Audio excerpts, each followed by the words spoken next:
Okay, so we started the stream. Going live on Facebook. Going to go into the Facebook group to make sure that it's working. Happy Friday, everybody. Be right with you, Starship Cafe. We started a new Facebook group, by the way, which will be a public group if you want to join it. I don't remember the name of it off the top of my head. I think it's called Future S Word. It's like Future SH -T, something like that. And I just want to talk about future stuff. I want to talk about future stuff without the without the political stuff and without the war stuff in it. So like I have a couple of online communities where we talk about this stuff and we're like, hey, we're talking about this stuff, and hey, can you believe what's going on with the Republicans and the Democrats? I don't want that to be this. And then it's like, oh, we're talking about the future stuff, and this is what the Republicans and the Democrats are doing with it. And I don't want it to be that stuff. I want to just like have a conversation where I can talk to people about what's going on in an apolitical way, like almost apolitical news. But it will be political because I'll say stuff like, I don't think we should go to war in Ukraine. And then people say, why not? Fascist? I'll be like, because I don't want to start a war with Russia. Idiots. Hey, Emily, are you here? I saw that you loved it. Maybe you're just excited, but are you here? Are you here, Emily? Are you here? Since you're here, hey. I'm a little bit sick if I sound funny. I got like a cold. That's why I'm drinking lemon tea. Check out this mug Bay got me. This is a good mug. I had it for like 2 minutes and I chipped it because that's how really nice plateware goes. Hello. So I want to talk about your stuff. And I know, seriously, talk about stop my kid getting sick in daycare.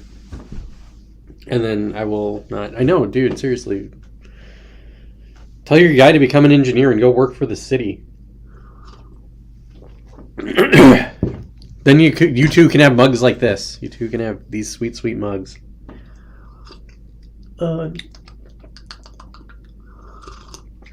Milch. Beta. Oh no, what's happening? My wife's texting me. We get real on the show. We're able to do stuff. You can grab something. Kinda, but I'm cool. I'm doing a show. Your engineer will also bring you food. It's pretty sweet, Emily. Totally find yourself one. I'm cool. I'm doing a show.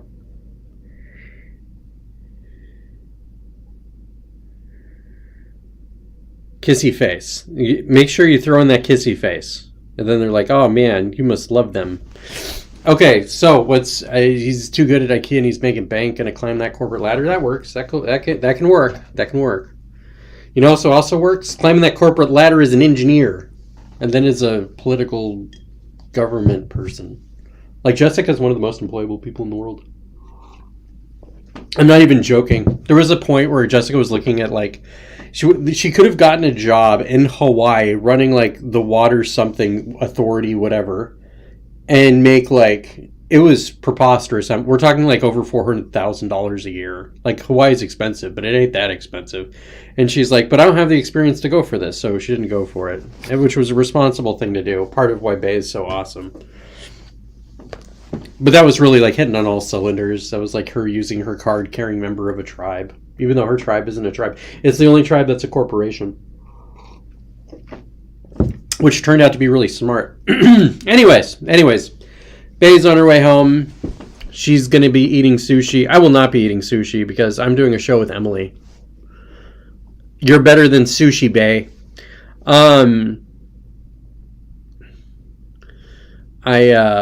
That's all I got. So I'm going to go back to my messages because you and Fair Ray. What has happened to my messages?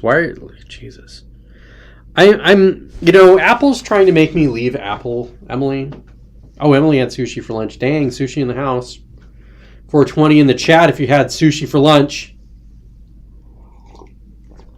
What was I talking about, Emily?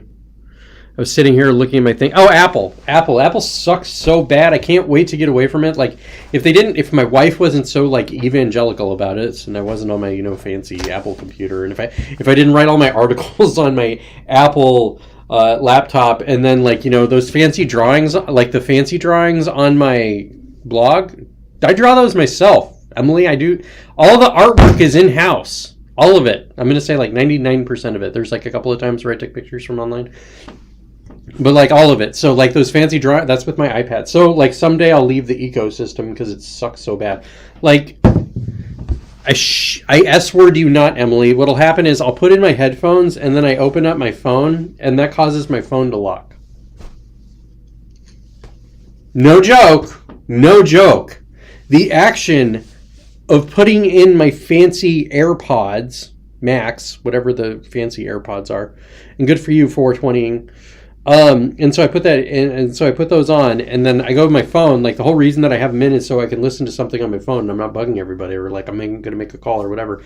But the screen's dead, and it's dead for 20 seconds. So I have to sit there and wait for 20 seconds before I can do it. But I also have to I have to disconnect the AirPods in order to be able to open my phone again. And so then what I have to do is open my phone and then put in my AirPods and then make sure that they connected, and then I can do my thing. And it's so aggravating that it makes me wish I just didn't have any of it.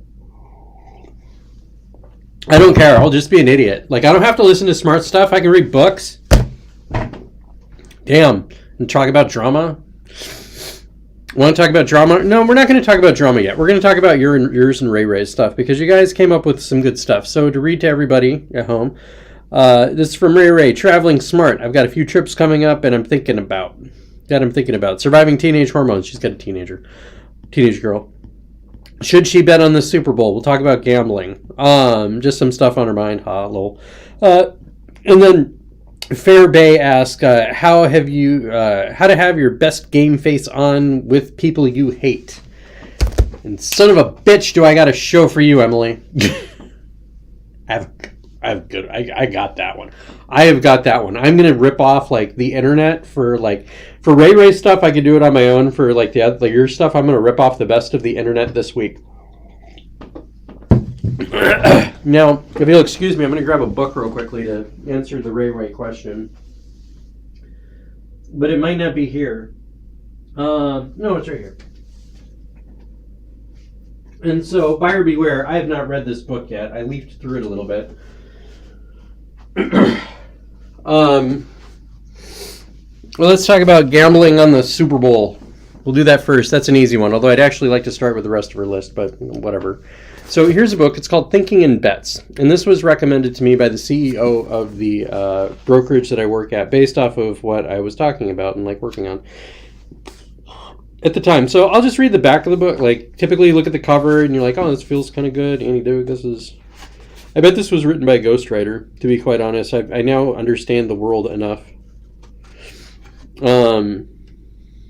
This isn't a poker book. Introduction. I hate introductions in books. Is there anything more useless than the introduction? And I'm not even joking. I don't care about when you were in Italy. I don't care. I literally don't care. The introduction should be, hey, I bet you like making bets. This ain't that kind of book, although it'll help you. That's my hook. Anyways, I'll read the back of it.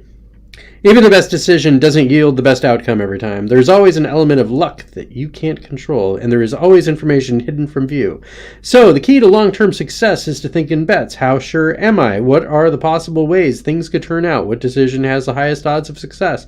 What is the influence of luck in my past successes and failures? What is the influence of skill? That's a big one. I've been thinking about that forever. Dad, if you're watching this, I used to win every single coin toss ever, and then there was this period of time that my luck turned to crap and it never came back. It's seriously 1, 1, 1, 1, 1, 2, 1, 1, 2, 3. Oh dear God, I got a 4. And this is a 20-sided dice, okay? But it's one, and so I kept rolling ones, and then I had a 20. I had a handful of 20s. Jessica was a 20.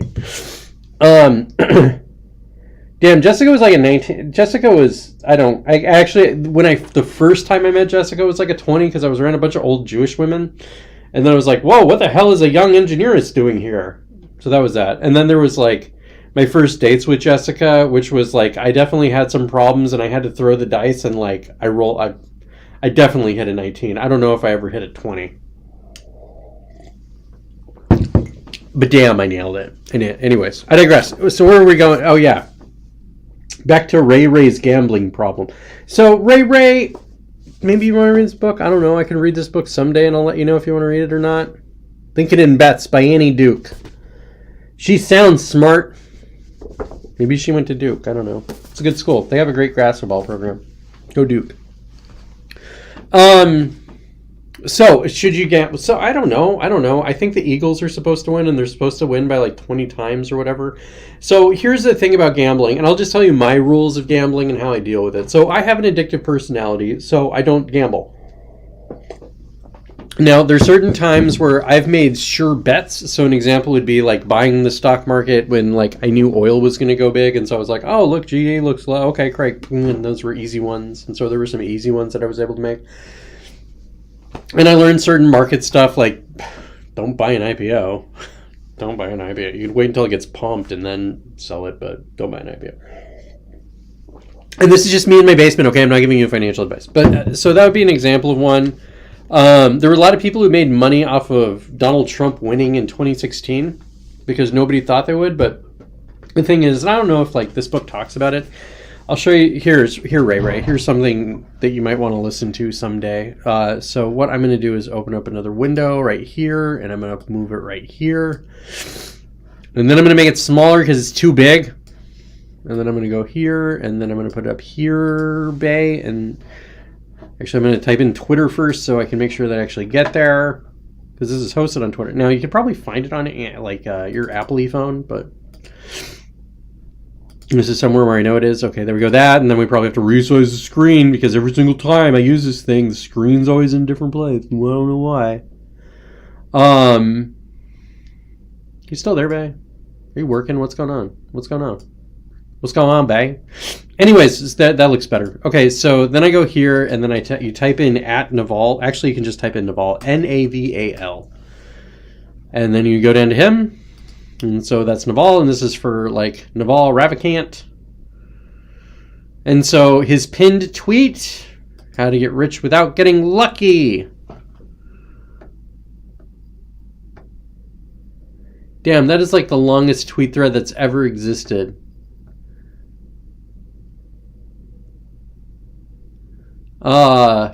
Sweet Jesus. Maybe I should quote on that someday. I block miserable people. That's pretty good. Let's go here real quickly. So Navi.al. And we'll see if that's there. Vitalik. And then Vitalik Buterin. This is the kid who invented Ethereum. So let's go there. Top post, how to get rich. Speak wealth, not money, not status, There's all of it. It looks like all of it. So actually, Ray, I'm going to show you a different way of finding this. So, what are you doing with your hands, Emily? Wait for it. Naval podcast, how to get rich.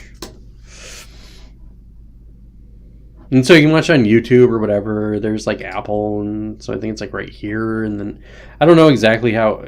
God, I just hate the desktop Apple. Shut up! Stop asking me every single time it's something. Anyways, this thing's long as crap. It's like 3.5 hours of like various Naval clips. Total length 3 hours 36 minutes. And it's pretty good. It's pretty good stuff. It's really good stuff. It's like a lot of. It's just really good stuff. So that's that, Ray. If that helps you betting on the Super Bowl, personally speaking, I wouldn't do it, but I also don't have special knowledge. Like I just don't.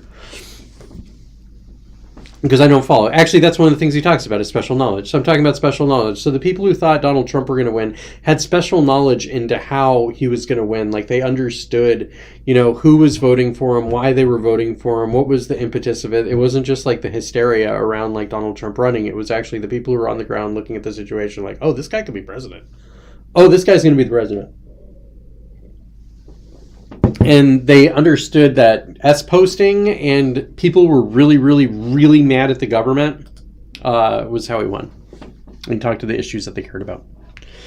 Let me see. Emily is unboxing makeup and replacing old makeup. And she got Fenty by Rihanna. I don't know what the hell you just said, Emily. I'm such a guy. No idea. Anyways, so Ray, I hope that helps with your gambling problem. Don't gamble. Okay, no local. Okay, she's okay. I'm gonna text with my. I'm doing a show. I just told you that. God,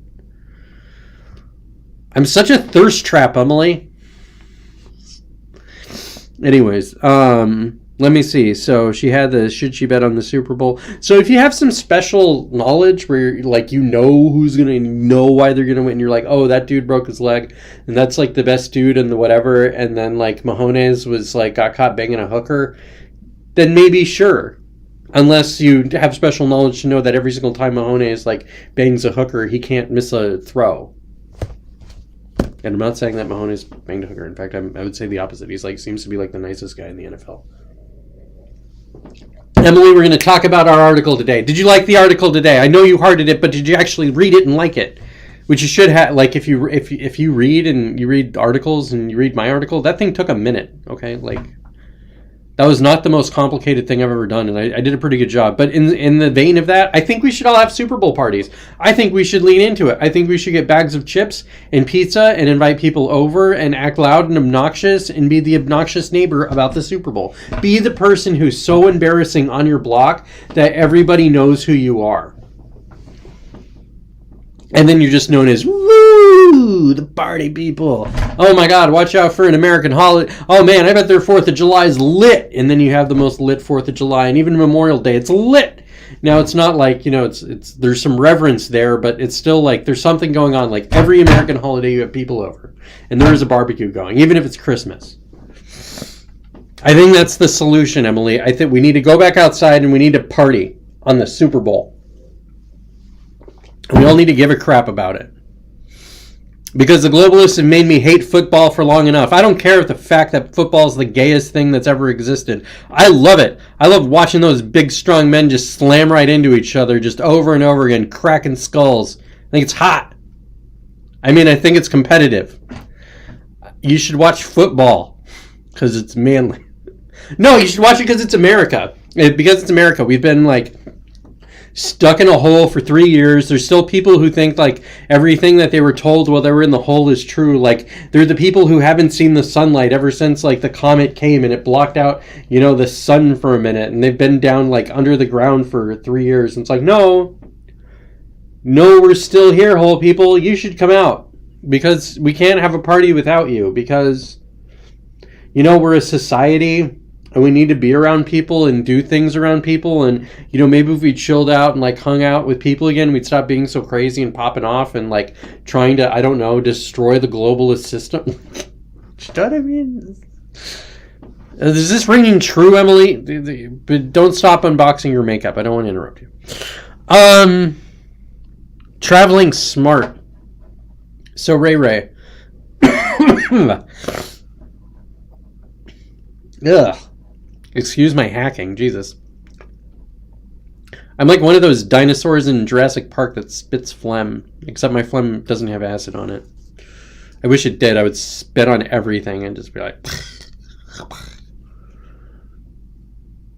And then I'd get called a fascist. Anyways, so traveling smart. I'm going to check something out. I have some ideas for that one, Ray. So we're going to go to ChatGPT, though, because I want to test something out. We're going to log in with our Microsoft account. Oh, yeah, I don't show you that one. Boom, look away. Excuse me. I did not mean to burp that badly. That was a total accident. That one escaped. So here we are at ChatGPT, which I'm actually, you know... Number one, I might need to learn how Discord works. Number two, I might, you know, take this to the extreme because ChatGPT is pretty awesome. I might learn how to use it, even though I bitch about it all the time. And Emily, I might need to go get some hot tea. You've been warned. If that happens, I'm going to put a video on that's going to annoy the crap out of you guys while I go make some tea, and then I'll be back.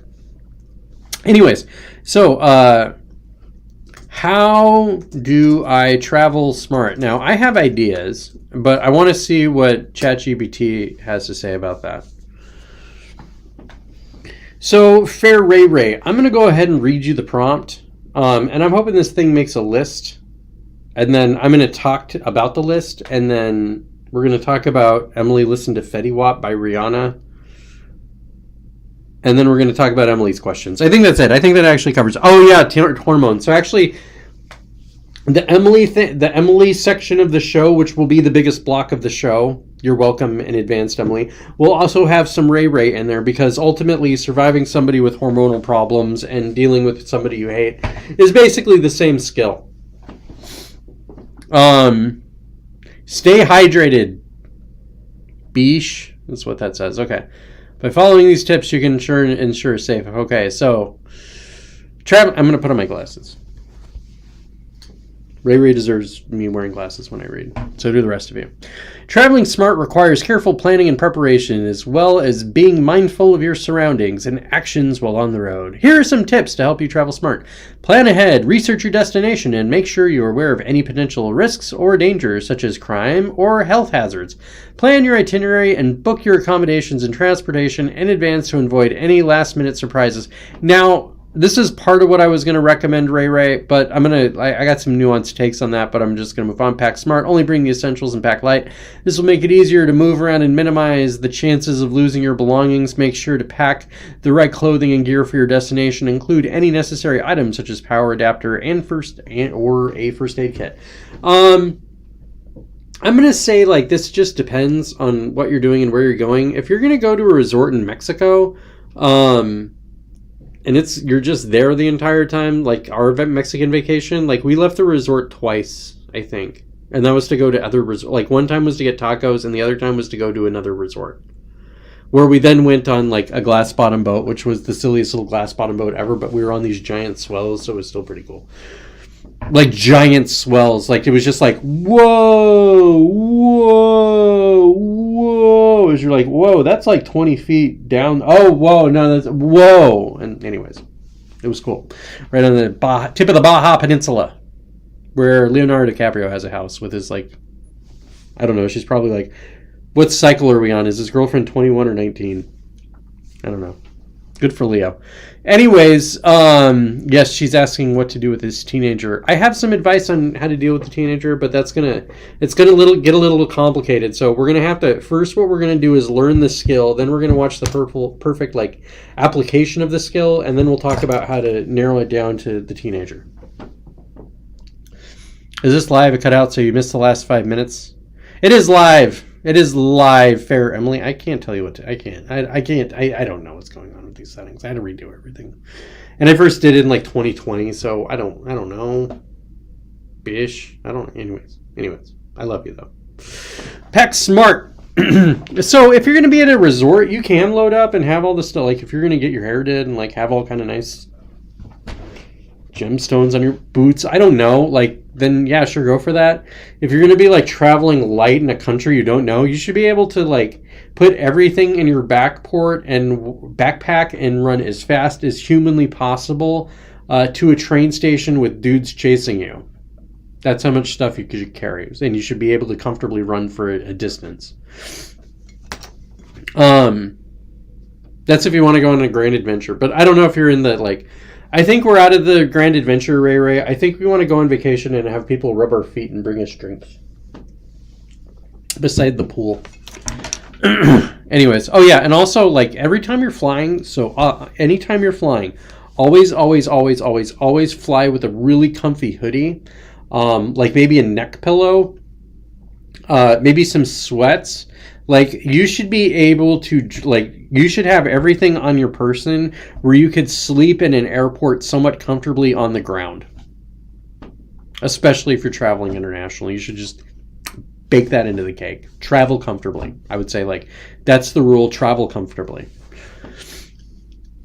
Stay connected. Make sure your phone and other devices are fully charged and bring extra power banks or charging devices. Keep a copy of important documents such as your passport and travel insurance policy in a secure and easily accessible place.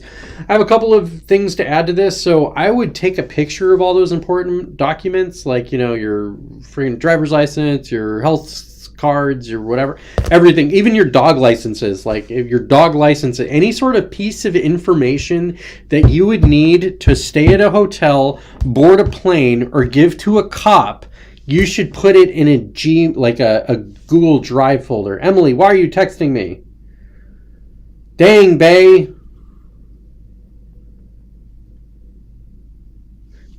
That bae was for you, bae. I don't know what to tell you. Maybe you could try watching it on YouTube. You want to try watching it on YouTube? I'll share the link. If I know how to share the link. There's the link right there. So I'm going to copy that. And then I'm going to pull it. This is crazy because I can text from my computer. So that part of Apple stuff's cool, I guess. No, don't delete that. Don't delete that. Emily. Then we go here. Then we go here. Then we go here. Then we go here. Then we boom. There, so we'll see if that works better, bae. Sorry for your dilemma. So stay connected, phone, blah, blah, blah, blah, blah. Make sure, so get all those important documents and put them on your Google Drive, okay? So, let's just say, oh, no, and this is just in case of anything, like for your bug out bag. Like, oh, no, there was a biological attack on St. Louisiana, and you have to leave in a hurry or whatever, and you're like, oh, I can't, all my stuff's in my house. Oh, wait a second, don't worry. I got our Vax Pass or whatever crap that you need to have in your Google Drive and the cops asked for today. Okay, and then it's all right there. And then you explain that to people at the hotel and they're like, oh man, well at least you got that. Okay, that makes sense. Because you know what? Hotels and shelters won't take unvaccinated dogs. Do you know that? Do you want to keep your pets alive? Make sure they're vaccinated and make sure the records are in your phone, smarty pants. One time, Jessica and I were talking about selling pet travel insurance or something like that. It was a great scam, but we did nothing with it because we come up with a good idea every single 2 days and then eat ice cream, I guess. But stay connected. Also, make sure that your phone works in the country that you're going to. Find it. If you're going to be traveling internationally or just make sure your phone works. So you just type in the zip code or city and then who your carrier is, and then figure that stuff out before you even go there. Be aware of your surroundings. Be mindful of your surroundings, especially in... Oh my God, Emily's alive again. Is the stream better on YouTube? Can you let me know? You're the second person. You're the only person I've ever had watch live on YouTube on my new channel. Do you like my new channel? Do you like my new heart? You should like my channel. You should like and share my channel. Do you like my Substack? You should like and share my Substack. Because my growth is stagnant. I need you guys to share it. Otherwise it doesn't grow. And then I get sad. And then my articles are sad. And I talk about how everything's going to die. I was thinking about that the other day, but don't worry, I'm not going to share that with you because it's all scary. It's way more stable on YouTube. I believe that. I could talk to you about the future real quickly. I'm going to build out YouTube and Instagram. So I've decided those are the platforms that I'm going to master, if you want to put it that way. Twitter. Twitter's really great for connecting with people, but it's a place for if you're already an expert, it's good. Or if you're somewhat already credentialed. It's not a place to build a big audience or following just because of the format. Everybody wants to watch video. I don't understand it. Emily, everybody's on this thing called TikTok, which is getting banned because of that damn ass balloon. But everybody's on this thing called TikTok and it's videos, and I'm like, how the F do you people watch videos that aren't titties? How do you do this? And I don't watch titties because I'm married, okay? So I have no business watching those. So how do you guys even watch this? How do you look at it? I don't understand. I literally don't understand. It's so boring. But apparently you people want the video of me and not the tweets of me, so I'll be doing streaming on YouTube and Instagram. In fact, I'm going to treat Instagram kind of like how we were talking about treating TikTok every day, where I'll just do a little, hey everybody, that balloon's a bunch of BS. You can go back to playing Overwatch. And then they'll be like, oh, okay, thanks. Oh, and you guys should get laid. You guys should get laid. You know what's going to make you feel a lot better about the world and not want to cut your dick and tits off? Sex. Anyways, let's continue. on Ray Ray's great adventure. Be mindful of your surroundings. Ray Ray's got her head on a swivel. She's from New Mexico. Emily too. Man, there's some survival crap that you get from New Mexico that you don't get nowhere else. Okay, like I realized when I lived in Washington after a while, took like 6 months, and I was like, wait a second, I haven't looked over my shoulder in 6 months. That's why I feel so weird. Like, I don't need to stab anybody. Like, I don't feel the need to have like my arms spring loaded walking down the street just getting ready for some like random crackhead and then just get to stabbing. None of that here. Be mindful of your surroundings, especially unfamiliar or crowded areas, and avoid displaying expensive items such as jewelry and electronics. Keep your belongings close to you and be wary of pickpockets. So when us Americans travel, like, we look like Americans, but we don't need to look like Americans. We don't need to look like, ghetto fab Americans. Like Emily, Ray, all of us, everybody in the cafe, everybody in the space cafe or whatever the crap we are right now. Like, you can leave your Yeezys at home. Okay, like have a nice pair of sneakers, but have them be a little bit worn down. And don't bring your Gucci bags. Okay, you don't need to look like you're rich. You need to look like you're poor. The richest people I know, literally, and this is literally true, the richest people I know don't wear shoes that cost more than $100. These guys are billionaires. I'm not, except for one billionaire. He's like totally over the top with everything because he's like, oh, I'm so rich, I'm just going to bang 19-year-olds forever. He's been doing it for like 30 years. He does it, but like the others are like, man, they're trying to look poor as F because they know what time it is. They know it's coming. So if you're going to travel, look a little bit less. Like, still look nice, but look a little bit less. Look like, make sure that there's better targets in the audience. Make sure that, like, there's somebody else that they want to rob more than you. And that's the key. Like, we don't get to drive nice cars for 15 years, Emily. We got to Ray, we got to keep the Mercedes in the garage for right now. Those hoods on the streets are going to try and take them. And then we got to take them back. But that doesn't matter. Anyways, be aware of your surroundings, mindful, blah, blah, blah. Yeah, watch out for dudes. Watch out for dudes trying to bang you, too. Like, there's... And chicks, too. Like, when you're in a foreign country and you're like, oh, I'm in this foreign country. And somebody's like, oh, blah, blah, blah, blah, blah. And you're like, oh, my God, you're so foreign. And then you just turn into an idiot. Don't do that. Don't do that. Don't do that. Don't do that, don't do that, don't do that. Stay healthy, stay hydrated, eat well. Yes, pack with food. Put some, like, with your backpack that you're riding on in that plane, put a bunch of snacks in there. And get plenty of rest. That's when you get sick, so stay hydrated. Those are all good rules. If you're traveling to a destination with different food or water, take precautions to avoid getting sick, such as drinking bottled water or avoiding raw or uncooked foods. Definitely do that crap in Mexico. By following these tips, you can ensure a safe and enjoyable trip. That sounds lovely. Thank you very much, ChatGPT. But I want to add a couple of things to it. Plan ahead.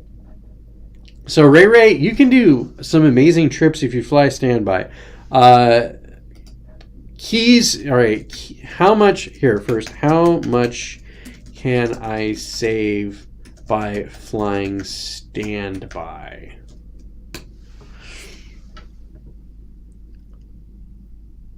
Airline time, route, blah, blah, blah. In general, flying standby can result in significant savings, but also involves some risk and uncertainty. One of the benefits of flying standby is that you'll be able to get a seat on a flight that is otherwise sold out, which can save you a lot of money compared to the cost of a regular ticket. However, it's important to keep in mind that standby seats are subject to availability, so you may not be always able to get a seat, especially if you're traveling peak times such as holidays. It's also worth noting that some airlines charge a fee for standby travel, and the rules and restrictions surrounding travel can vary depending on airline. For example, some airlines only allow flying standby for elite frequent flyers, while others allow any passenger to fly standby.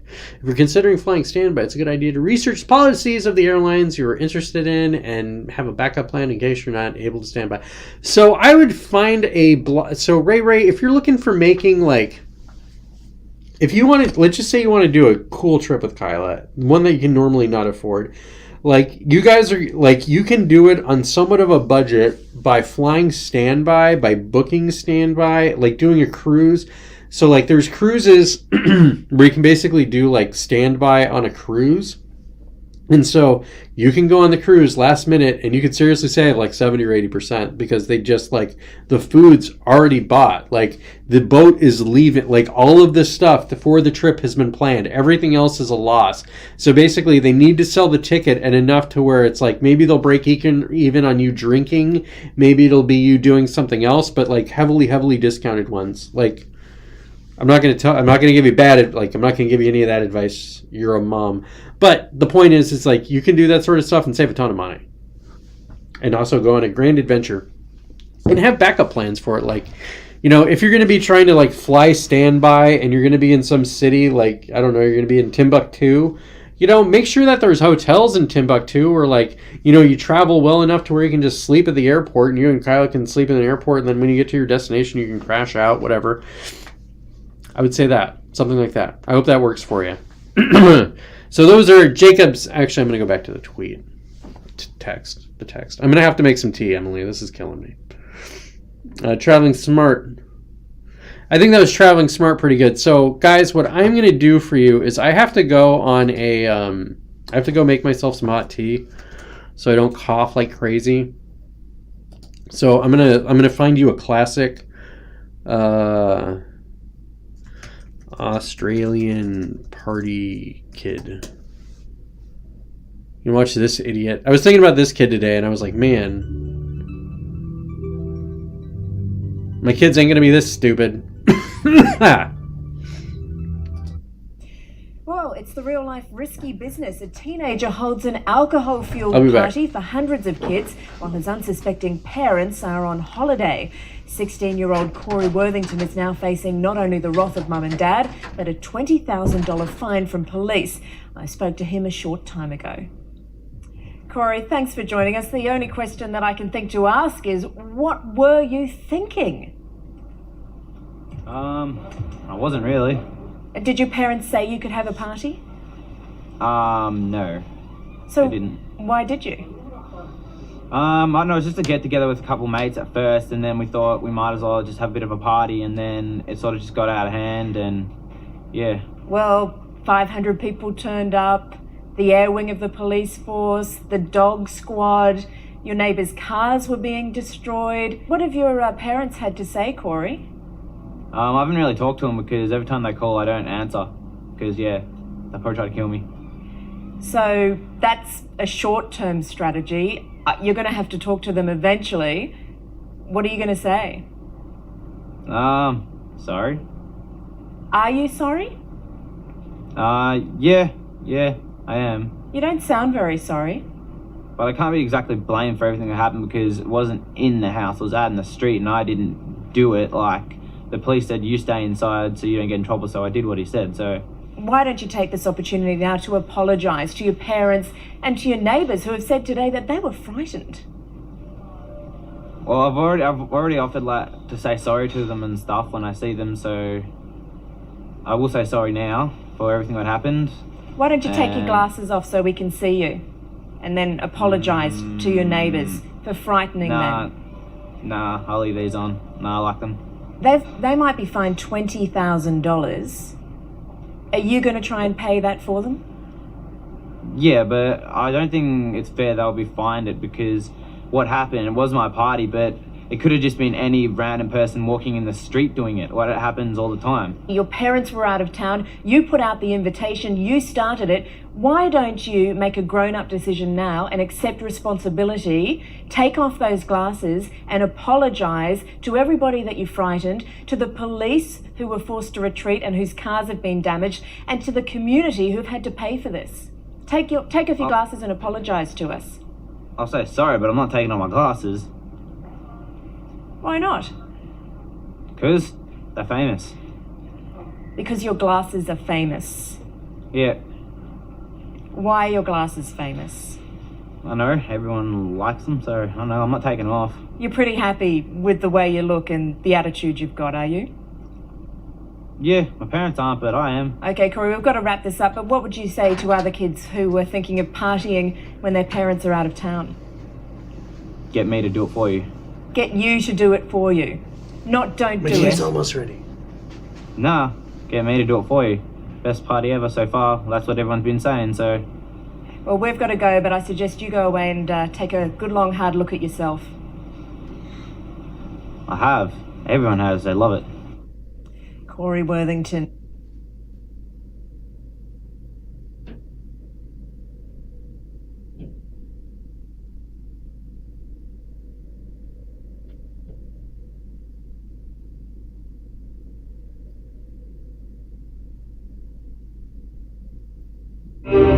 What if you could control the web with your mind? What if telekinesis was real? An interface for the same exact CSS properties used by the world's top designers and developers. What if you could learn to build and launch entire sites using this tool? What would you do with all this power? And then we'd cut to That was the take. Yeah. Check Figma. Was that? Check Figma. What are you doing? And you Stop. I edit updated design. it. Quiet, course you quiet, did. quiet, He's upset because quiet. Emily. Okay, well, I'm back with my tea. I hope you appreciate that cultural lesson about Corey Worthington. Was that Corey Worthington? Is this Corey Worthington? I don't know. Anyways, we're going to go back here real quick and we're going to close that because we don't need to talk to that kid no more. And then we're going to close this because we don't need to do that anymore. And then we're going to close that because we don't need to do that anymore. And then we're going to go right here. And then we're going to get to Emily's questions. Learn how to speak without saying That's a big one. Have I gotten better about that? I used to be terrible.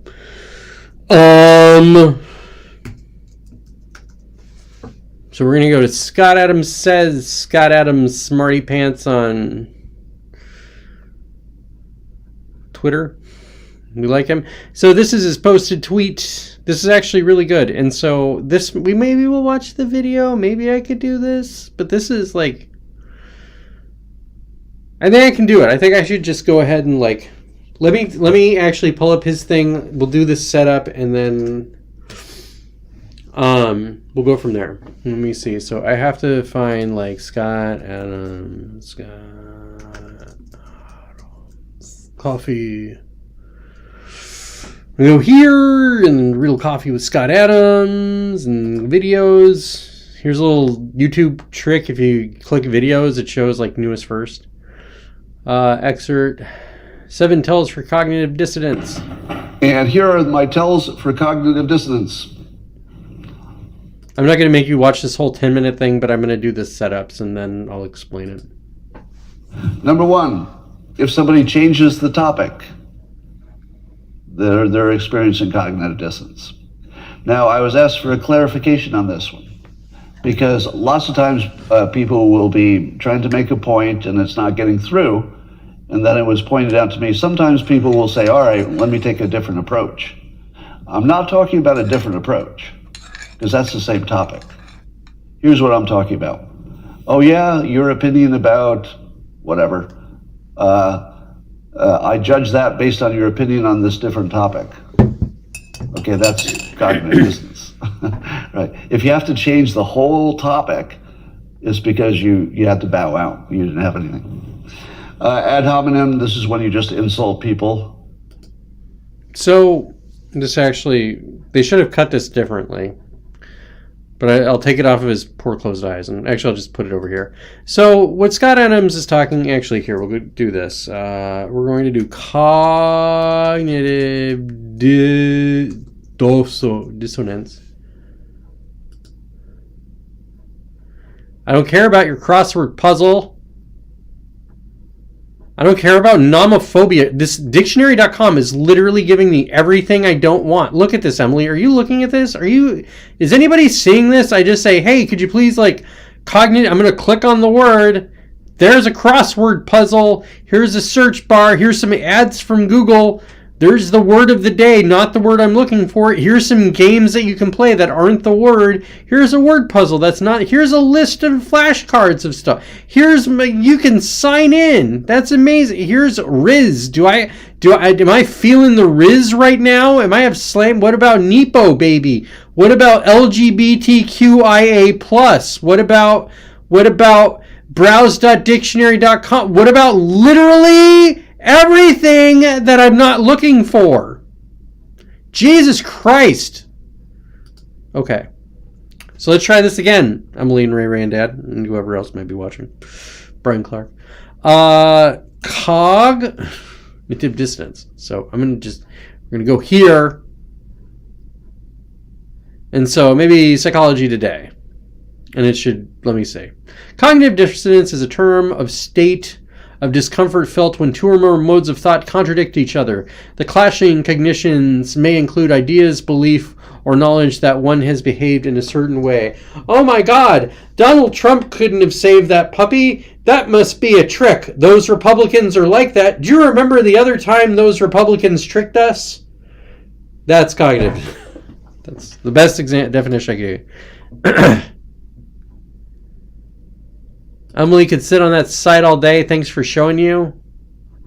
Which site? Are you talking about the whatever site I was on? I don't. Our comments things. I don't know. I don't understand. Just kidding. Yeah, if you can't find what you're looking for, go back to the search engine and try again. Because the search engine is going to be better at indexing a website than a website is, probably. And ChatGPT, to be quite honest, like here, let's just add ChatGPT if it knows what cognitive dissonance is. OpenAI.com. Define cognitive dissonance in one sentence so easy a stupid person can understand. And maybe that is something.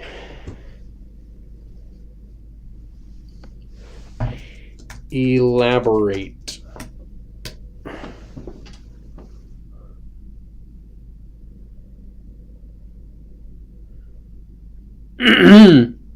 Cognitive dissonance is a feeling of discomfort or stress that comes from holding two conflicting beliefs or values. Donald Trump's a bad guy. Bad guys don't save puppies. How could Donald Trump save a puppy? It must be some kind of trick. Let's use that as our framework, Emily and Ray, for arguing with the teenagers, because that's where we're headed. And you might want to just, like that Scott Adams video, you might want to watch the whole thing. It's like 10 minutes, but I'll do this. So, like, hey, Donald Trump just saved a puppy. Donald Trump's bad guy. He can't save puppy. That didn't happen. Oh my God. Who do you think is going to win in the Super Bowl? Changes topic. Oh my God. Donald Trump saved a puppy. You're a fag. Okay. Oh, so Donald Trump mind reading. Donald Trump saved a puppy the other day. Oh, so, and this is mind reading. Oh, so that must mean you love Donald Trump and you voted for him twice. Fascist. Okay, word salad. Oh my God, Donald Trump saved a puppy. Oh, and I bet you love dogs so much, huh? I bet you shoot dogs. What about that, huh? Have you ever thought about the, iambic pentameter of dogs? And if dogs write any poetry? And why do you like fascists? Because the fascists are taking over the country. Punch a Nazi in the face. Am I right? Black Lives Matter. Uses analogy in place of reason. Oh my God, Donald Trump just saved a puppy. Oh, so what you're talking about is kind of like when the Nazis were protecting the shores of Normandy when the Allied powers came. What? Actually, I'm not sure that's an analogy in place of reason. Oh, okay. Actually, I think I got that. I'm going to try that one differently. Oh my God, Donald Trump saved this puppy and blah, blah, blah, blah, blah. Oh, okay. So what you're saying is that's kind of like if I was walking along and I saw $100 on the place and I picked it up and put it in my pocket. Of course I did that. That's why Donald Trump, because the puppy's like $100 to Donald Trump. It's like you would save the puppy. Does that make sense? That's what uses analogies in place of reason. Okay.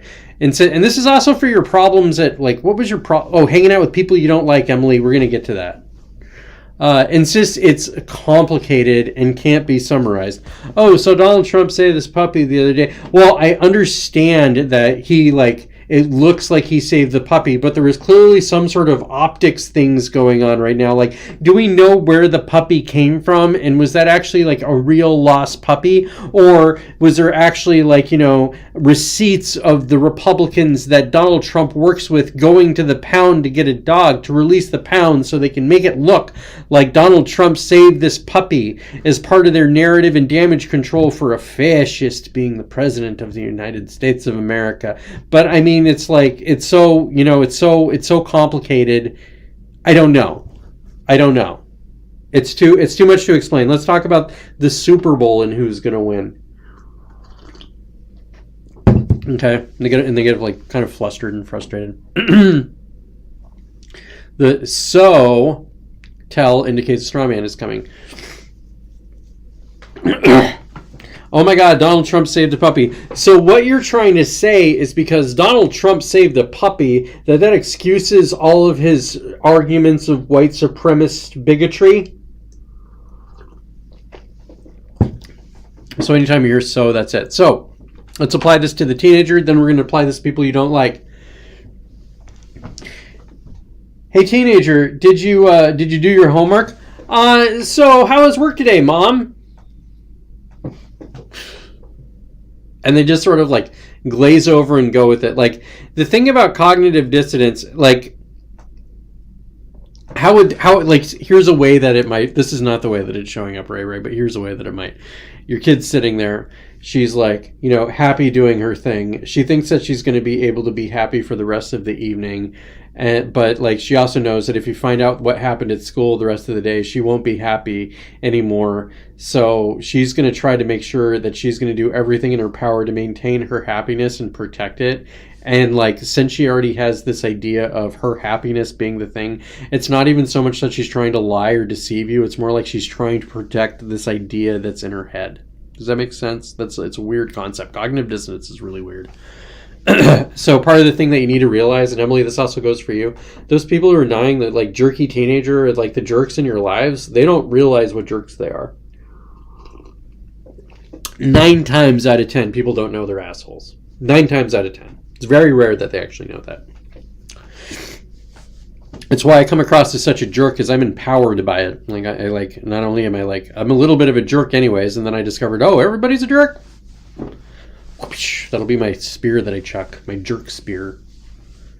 Look at that technique. Anyways, so we're gonna go with the kid who wants to like, have fun tonight, but they got like, if you've talked to them about the thing, they're gonna get in trouble. Okay, playing my video game. Hey kiddo, how's it going? How's it great?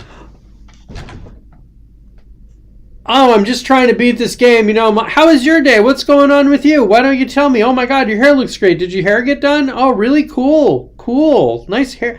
No, it looks really good. I like how it frames your face and everything and blah, blah, blah, blah. Oh, just a second. Oh, blah, blah, blah, blah. Shoot. Yeah, so anyways, what was your day like? Talk about you. Talk about you some more. Can I hear more about you? What are your grades? You. And they're trying to play off your narcissism, and it works really, really, really well because apparently we're all really into ourselves. So here's another one. Goes ad hominem. And again, keep in mind, she's trying not to get in trouble because that'll upset the idea of her not getting in trouble. Playing a video game. Hey kiddo, just go home. How's it go? Why do you always have to be like that? Jesus. Excuse me, what's going on? I'm just sitting here trying to play my game, and then you just start yelling at me. Okay. Goes at, you're just like that. You're such a, and if she ever calls you a B word, smack the taste out of her mouth. I'll slap the taste. I will slap her from Washington. Okay, but like, but she's just like, you suck, Mom. You suck. I don't know exactly what they say to you, but you're a bitch. We'll just go with you're a bitch right now. Okay, ad hominem. They're going to attack you because they don't want to get caught. Okay, so I was playing the video game. Playing my video game. Hey, kiddo, welcome home. Blah, blah, blah, blah, blah, blah, blah. Oh my God, why do you need to know everything about my life? Are you just trying to, do you think I'm up to something? Are you trying to get inside my head? Oh my God, that's just like you. You're always all over me. Like, I just walk in the door and you say, hey, blah, blah, blah, blah, blah, blah, blah. And then you always do the same thing because really, you're jealous. You're jealous of me and my youth and my beauty. So that's like, so that's mind reading. It's basically really like, just make up a bunch of ways that you feel and are in the world, and then like we often call it projecting. So the way that it's always referred to in the real world is like, oh my God, see that person projecting or blah blah blah. But that's part of, like, that's it. Like, that's it. That's it in a nutshell. Here's another one, kind of playing video games. Hey kiddo, I'm home. This is blah blah blah blah blah. Oh really? That's crazy. You know what I learned in school today? I learned about dynamic pentameter, and then I was watching the news, and then I learned we need to build back better, and we need to blah blah blah blah blah blah blah blah. Bullshit, bullshit, bullshit, bullshit, bullshit. That's word salad. Uses an analogy in place of reason. Okay, videos. Hey kiddo, I'm home. How's school today? I would say that school was very much like The Lord of the Rings, but the early part of The Lord of the Rings when they were walking through the fields, and it was just a beautiful, happy story before everything got bad. Okay, so how was school? Like, bullshit. Let me see. Insists it's complicated and can't be summarized. This is a little bit more difficult with teenagers because they're so fired up and they might not be able to articulate exactly what's going on with them. But insists it's complicated and can't be summarized. I'm playing some videos. Hey kids, look, why do you need to ask me about school? Okay, like I had to deal with this and I had to deal with this. I had to do this. It's complicated. I want to talk about it. Blah. Oh wait, I got to shoot him. Click, shoot. Oh, I mean, okay, like that makes sense. It sends a like. Does that make sense? Does that make sense? Please let me know if I need to elaborate on any of these. Emily's your best shot at me elaborating. Playing video, and the last one, so 7. So I'm playing video games. Hey kiddo, it comes in. Okay. So, what you're doing is you're asking me how my day went. So, what you're trying to ask me is how I am feeling about my day, or did I exercise, or that I'm eating? What exactly are you trying to get to here? Click, shoot. So here's the thing, and here's what's so powerful about that list. And Scott Adams' video, you could do it. It's, let me see, episode 2012, excerpt 7 Tales for Cognitive Dissonance. Scott Adams. And you can actually just go to the whole show. I would actually watch this whole episode was actually pretty damn good. Like what he says before this and after this is all good. It's a good one. Let me see. So let me see what he does next. As soon as you detect one of these 7 tells for cognitive dissonance, excuse yourself from the conversation. You can't deprogram somebody via reason. And that's the point. If any of this stuff comes up, you can't have a rational conversation with that person or whatever. The person who is convinced that Donald Trump is the most evil person that has ever existed is not going to be able to hear that he saved the puppy. If they just don't like the guy, they could. But if it's like, it's gotten to the point where it's pathological, where they have like, they have the Trump derangement syndrome where like you say his name and they freaking fall over and it's like, oh my God, you mean Voldemort? Blah. Oh my God, I didn't say that. I'm not transphobic. Which, Dad, if you don't understand that, just continue not understanding that. You don't need to know how bad it really is. I'll let Emily tell you how bad it is. You'll be like, Jacob's dad, the gays are all upset about a gay game. Let me see. Anyways, so if you see any of those signs, what that means is like the person's left the building, and so Ray, like you can just take some reason is not going to help you work with your teenager, is what I'm saying. So you can get rid of the responsibility of you being like needing to make sense to this person, because it's not going to freaking happen. So if this saves you time, energy, your emotional reserves, where you just say, oh, she's just not going to effing get it. Like, she's not going to effing get it. I can stop trying to explain this to her or getting mad at her not understanding this because she's incapable of understanding this because of something that's going on in her own head. These are the signs to be able to tell that person does not know what the hell is going on, and you should just let it go. Just let it go. Just be like, oh, like, here's an example for you, Emily, with like your ex. So you're just like, hey, ex, Could you not show like zombie horror movies to our 6-year-old right before he goes to bed? And he's like, well, you know, I used to watch like stuff when I was a kid, and I turned out perfectly fine. In fact, I thought it was the best, most fun stuff in the world, and blah blah blah blah. And I thought that was amazing. And you know, it's kind of like in the first Star Wars movie where Anakin gets into the spaceship and he's still able to sink, you know, the Death Star. Paul, what the fuck? Let me see. What was that? Changes topic, mind reading, word salad, uses analogy in place of reason. Like, do you guys get what I'm talking about? Like, does this make sense? Does what I'm talking about make sense to you, Ray, and Emily?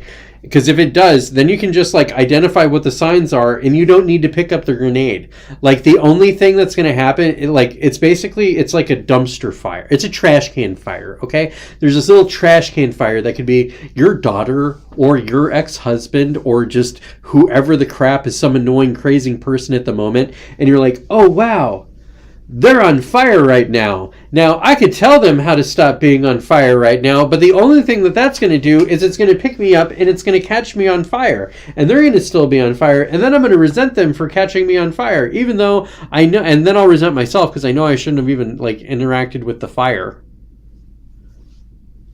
So that's it. You're just like, okay, whatever, just like, oh, whatever, until it loses its charge, and then you can go talk to him afterwards.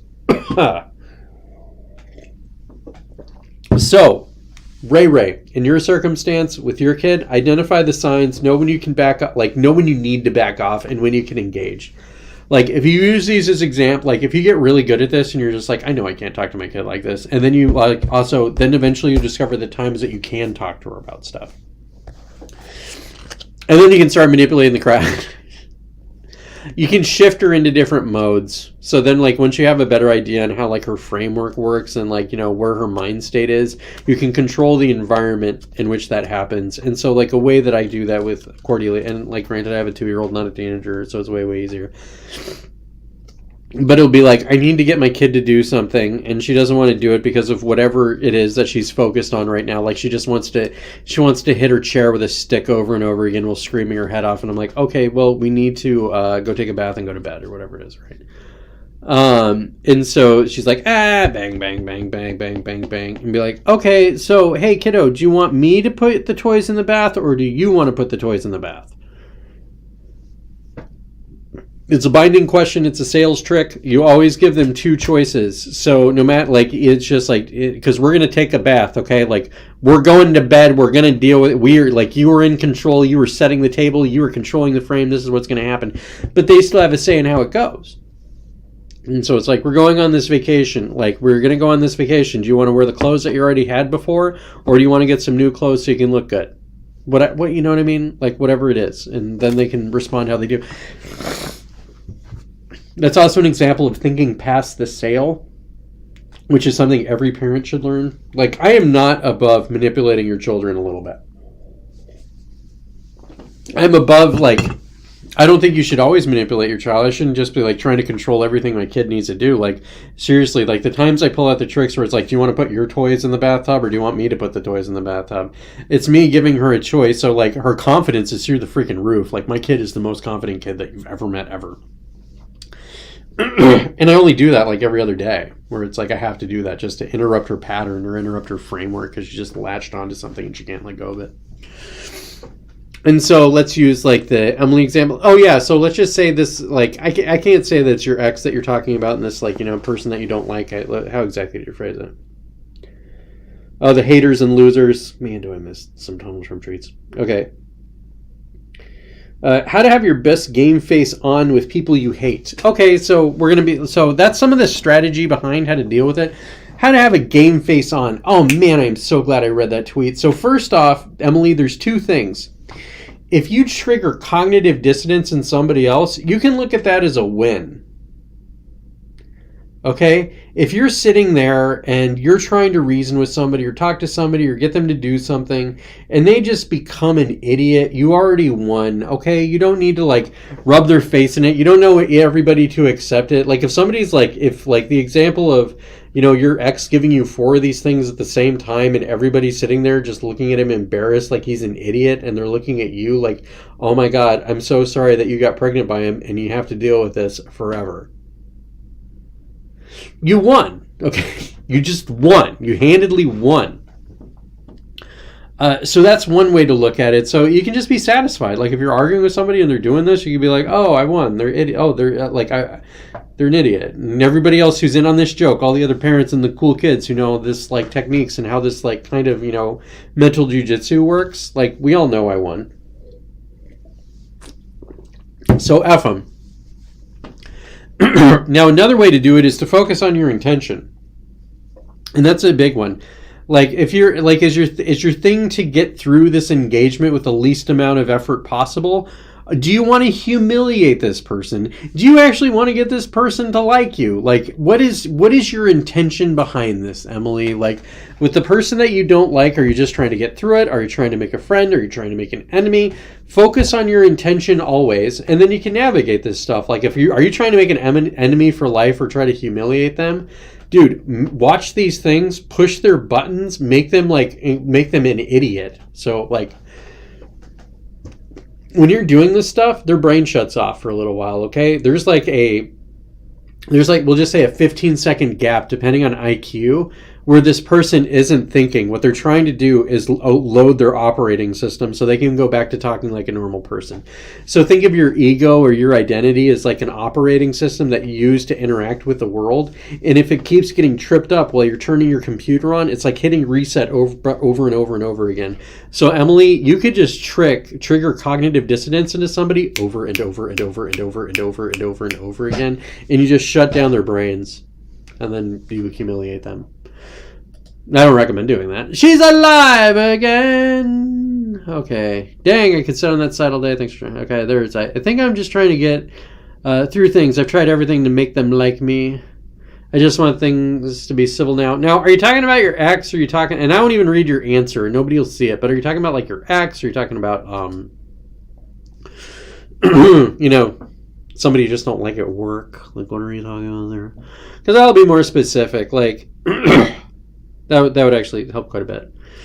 Here, I'm going to move this real quickly. So, answer, blah, blah, blah. Okay, but let me see if I can come up with something. Okay, yeah, you're just trying to be civil.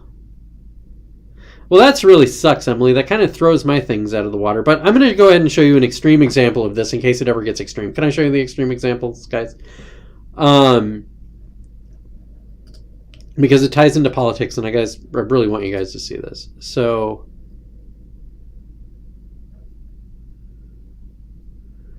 Damn, that's terrifying. X and Company. Oh, okay. So, I'm sorry. Whoops. Well, don't worry. This isn't public. Nobody knows about this. Yeah, I would actually just use the little Scott Adams-y thingies. Okay, just use this framework to be like watching what the person's doing, and then you can just kind of be in your head and be like, oh, okay, they're doing that, and then like. Once you understand the games that they're playing or why they're playing the games they are, then you can just kind of sit back as a disembodied intellectual observing the situation rather than being a participant in the situation and being annoyed. So dissociate is my healthy advice for you. Dealing with your ex-husband. I do want to show you these though, guys, because this is like, dude, these ladies brought the flamethrowers. So I want to do I'm going to do them in order. So we're going to do...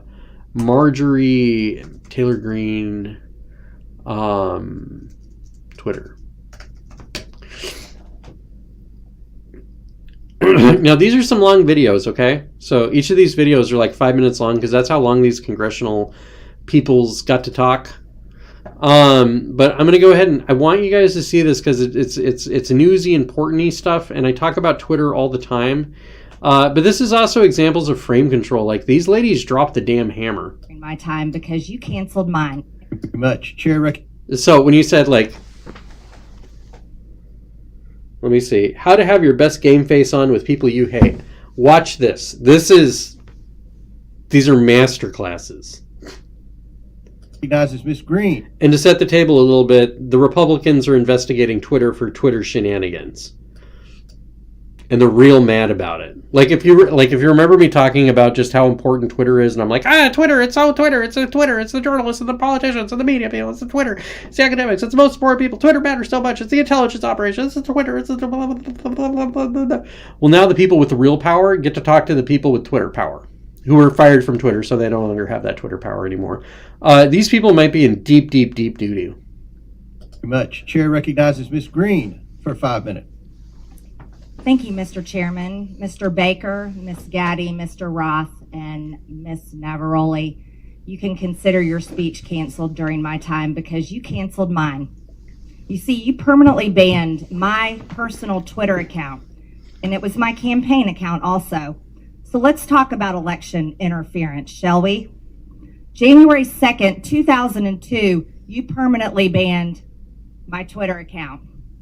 This was the account that I would put my campaign ads on, raise money on, fight back when attacked with lies, and be able to talk to my voters in my district. But you banned it. And then let me explain. My account was not reinstated until November 21st, 2022. That was after my election on November 8th.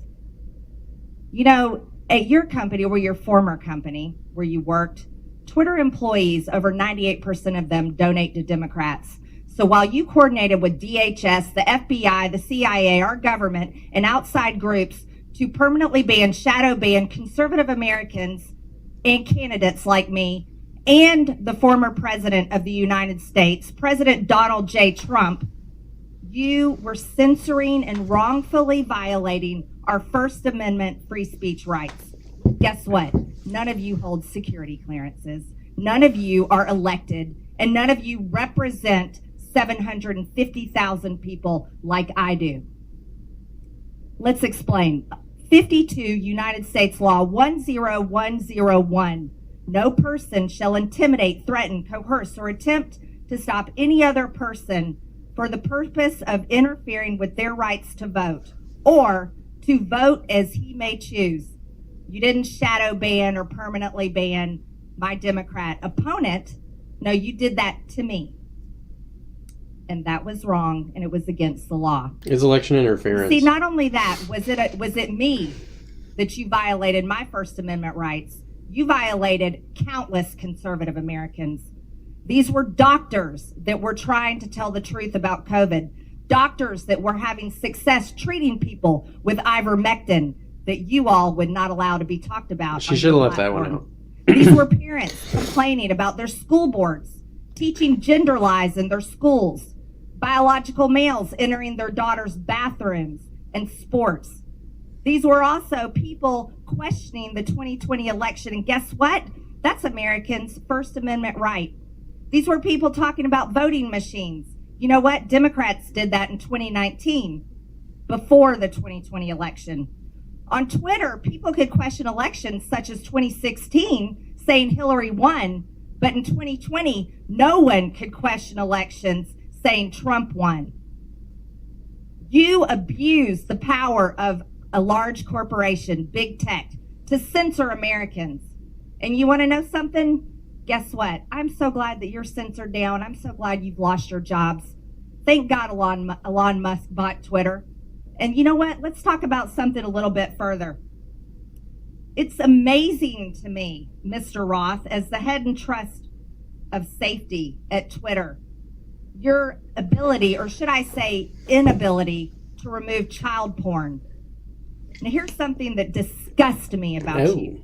In your doctoral dissertation entitled Gay Data, you argued that minors should have access to Grindr, an adult male gay hookup app. Oh, no. Really? Oh, Elon no. Musk took over Twitter and he banned 44,000 accounts that were promoting child porn. You permanently banned my Twitter account, but you allowed child porn all over Twitter. Oh, no. Twitter had become a platform, you said, connecting queer young adults. You also wrote on Twitter in 2010, can high school students ever meaningfully consent to sex with their teachers? In 2021, while you were the director of trust and safety on Twitter, an underage boy and his mother announced a lawsuit against Twitter because because Twitter was benefiting from and refused to remove a lewd video featuring this boy and another minor. Oh. That is repulsive. Wow. But you violated me. What were my tweets? Okay, let's talk about them. I was talking about the deaths being reported on VAERS. By the way, that's on the CDC website. So if that wasn't clear, just real clear, Emily, this is the flamethrower approach, which I think she did really good. I was also saying that I didn't think any entity should enforce a non-FDA approved vaccine or mask. Guess what? A lot of people agreed with me. But you called that COVID misinformation. By the way, I'm a member of Congress and you're not. I also said the controversial COVID-19 vaccines should not be forced on our military. You want to know something? Republicans stopped that in the NDAA. Ladies, time has expired. And your time has expired. I yield back. Thank you, Mr. Chairman. Damn! Emily, damn! I don't know if you're still there, but I wanted you to see that. Damn! Because I'm going to show you some more, like, just watching people bring the flamethrower, because I would say, like, this is focus. So real quick, we're going to go back to MTG, and she's whoever she is. Okay, so she's, you know, a congresswoman of, you know, controversial reports, whatever. Okay, so she's a controversial congresswoman, whatever. She blasted a bunch of multi-millionaires from Twitter who banned her account, interfered with an election, have been high and mighty and just arrogant, drunk with power for a decade, and she just dropped the boot on them. While she has 1 million cameras, like, how many people were watching this happen live? 10 million? Okay, like, there was a big audience for this stuff. There's a lot of people talking about this stuff, it's big hot stuff. And so she has to call out some people who she feels wronged her. She felt like wronged by what happened to her, okay? She lost her Twitter account. I think she might have lost Instagram and Facebook. She was kicked off of every single committee on Congress. She wasn't allowed to sit on a committee. So what she's doing right here, she's on the committee. She's able to ask questions and be on committee. That's what you do in Congress. She wasn't allowed to be on a friggin' committee. And so she's super pissed off. And now she gets to use her power as a weapon. And so she pulls it together and channels it at them like a weapon. And she took their heads off. That what she said about Yoel Roth. Oh, you're advocating for kids to be on Tinder? You did it in your dissertation? Jesus Christ, she ruined. He's done. She smoked him. He's done. And just like go real quickly to MTG pull-ups. Let me see if I can find a video of it.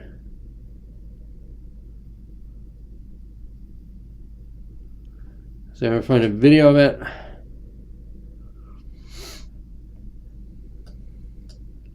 I might need to spell it out.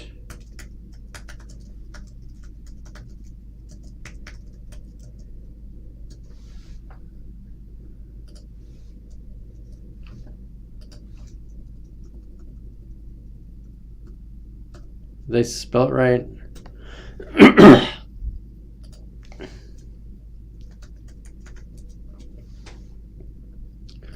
Well, I can't find the video because Twitter sucks so bad.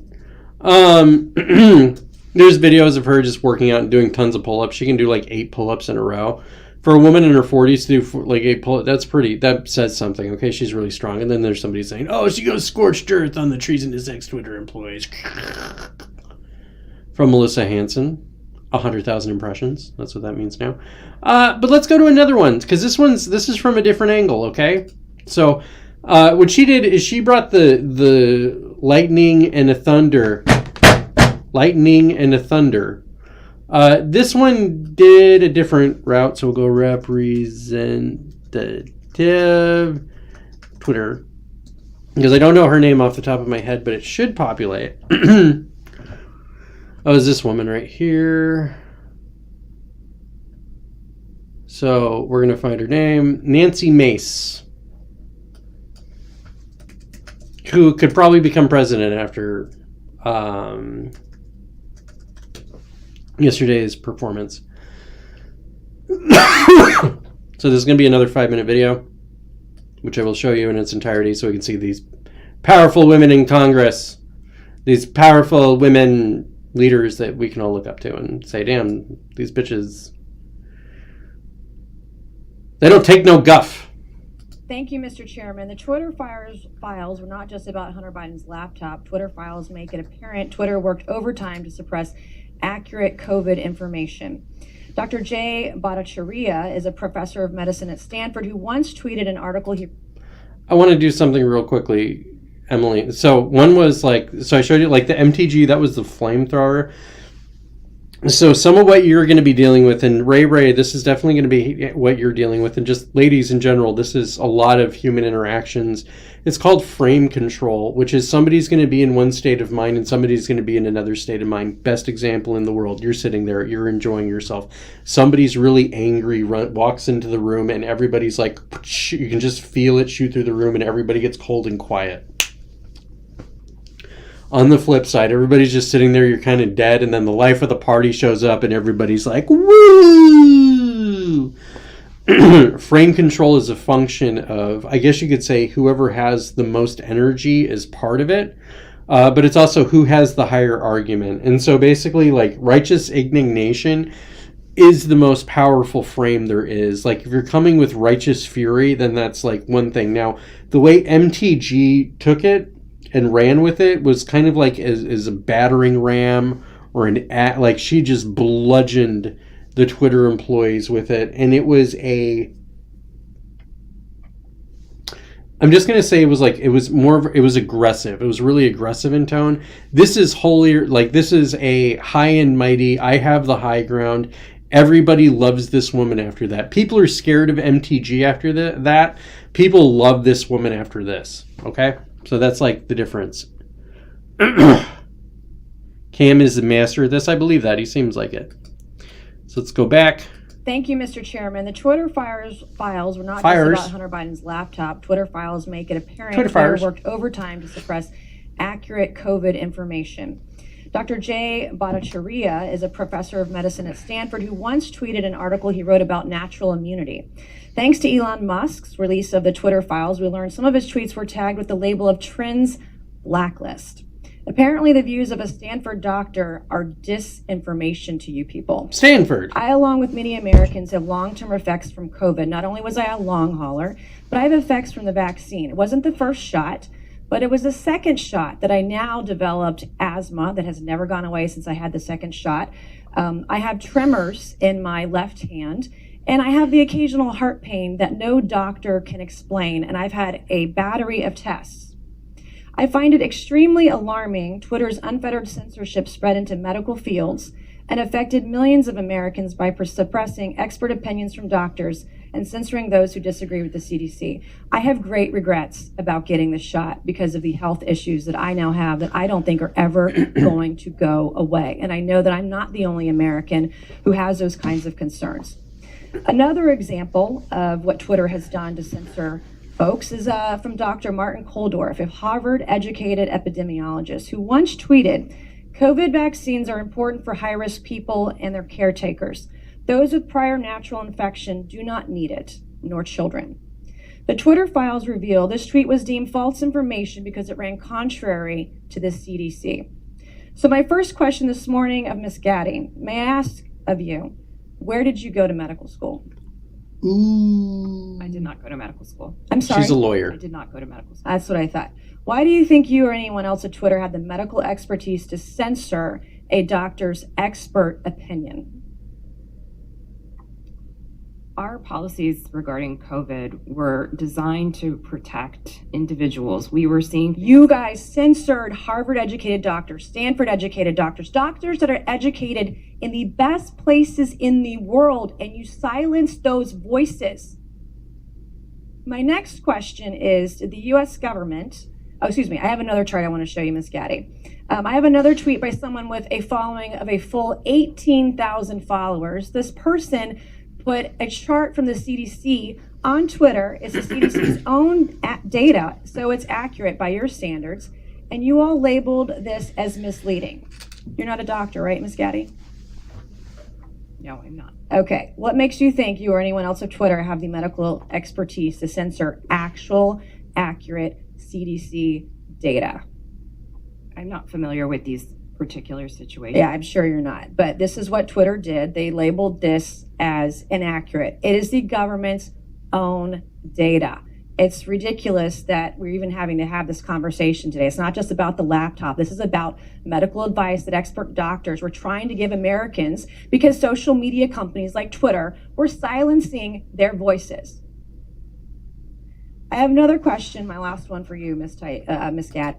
Incidentally, this is why I go off on like why Hamilton 68 matters so much. If you haven't like read my article on Hamilton 68, you should read Hamilton 68. Okay, this is literally what I'm talking about. Did the U.S. government ever contact you or anyone at Twitter to pressure Twitter to moderate or censor certain tweets? Yeah. Yes or no? We have a program. Did the U.S. government ever contact you or anyone at Twitter to censor or moderate certain tweets? Yes. And this is how lawyers operate, Emily. So this is a good watch Vijay Gaddy. She's a good lawyer. Yes or no? We receive legal demands to remove content from the platform from the U.S. government and governments all around the world. Those are published on a third-party website, and anyone can review. Thank God for Matt Taibbi. Thank God for Elon Musk for allowing to show us in the world that Twitter was basically a subsidiary of the FBI, censoring real medical voices with real expertise that put real Americans' lives in danger because they didn't have that information. I also want to thank one of my colleagues, Ro Khanna, because as it turns out, censorship isn't just an important issue to conservatives.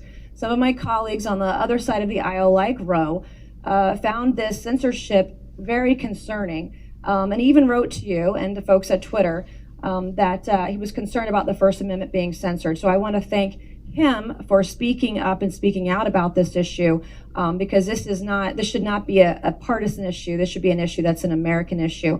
Mr. Chairman, I would like to enter into the record, I ask unanimous consent, to enter into the record a Wall Street Journal article from December 9th, 2022 by Justin Hart entitled "The Twitter Blacklisting of Jay Bhattacharya." Enter the record, please, Mr. Chairman. Without objection, so ordered. Thank you, and I...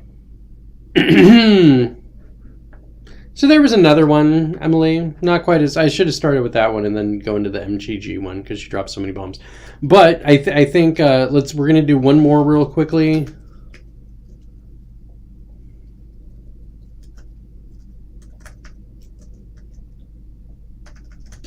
This is going to be another flamethrower, I suspect.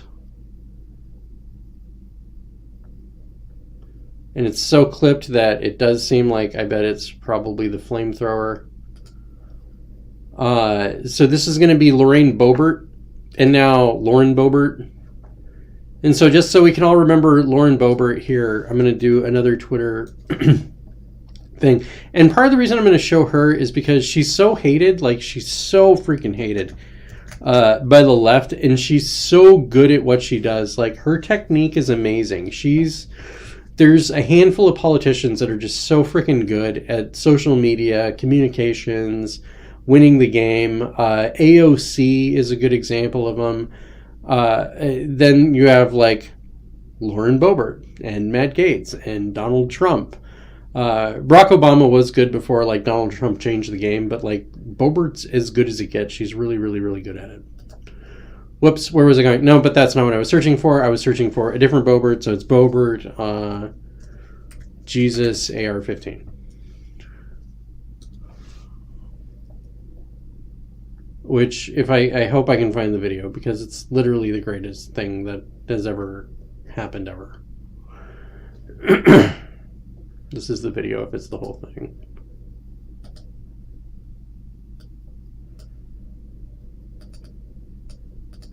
On Twitter, a lot of the little Twitter trolls, they like to say, "Oh, Jesus didn't need an AR-15. How many AR-15s do you think Jesus would have had? Well, he didn't have enough to keep his government from killing him. So... That's such a good line. That's such a good line. I understand, like, it's a little quiet in the audience, but let's go back here for a second. Enough to keep his government from killing him. So...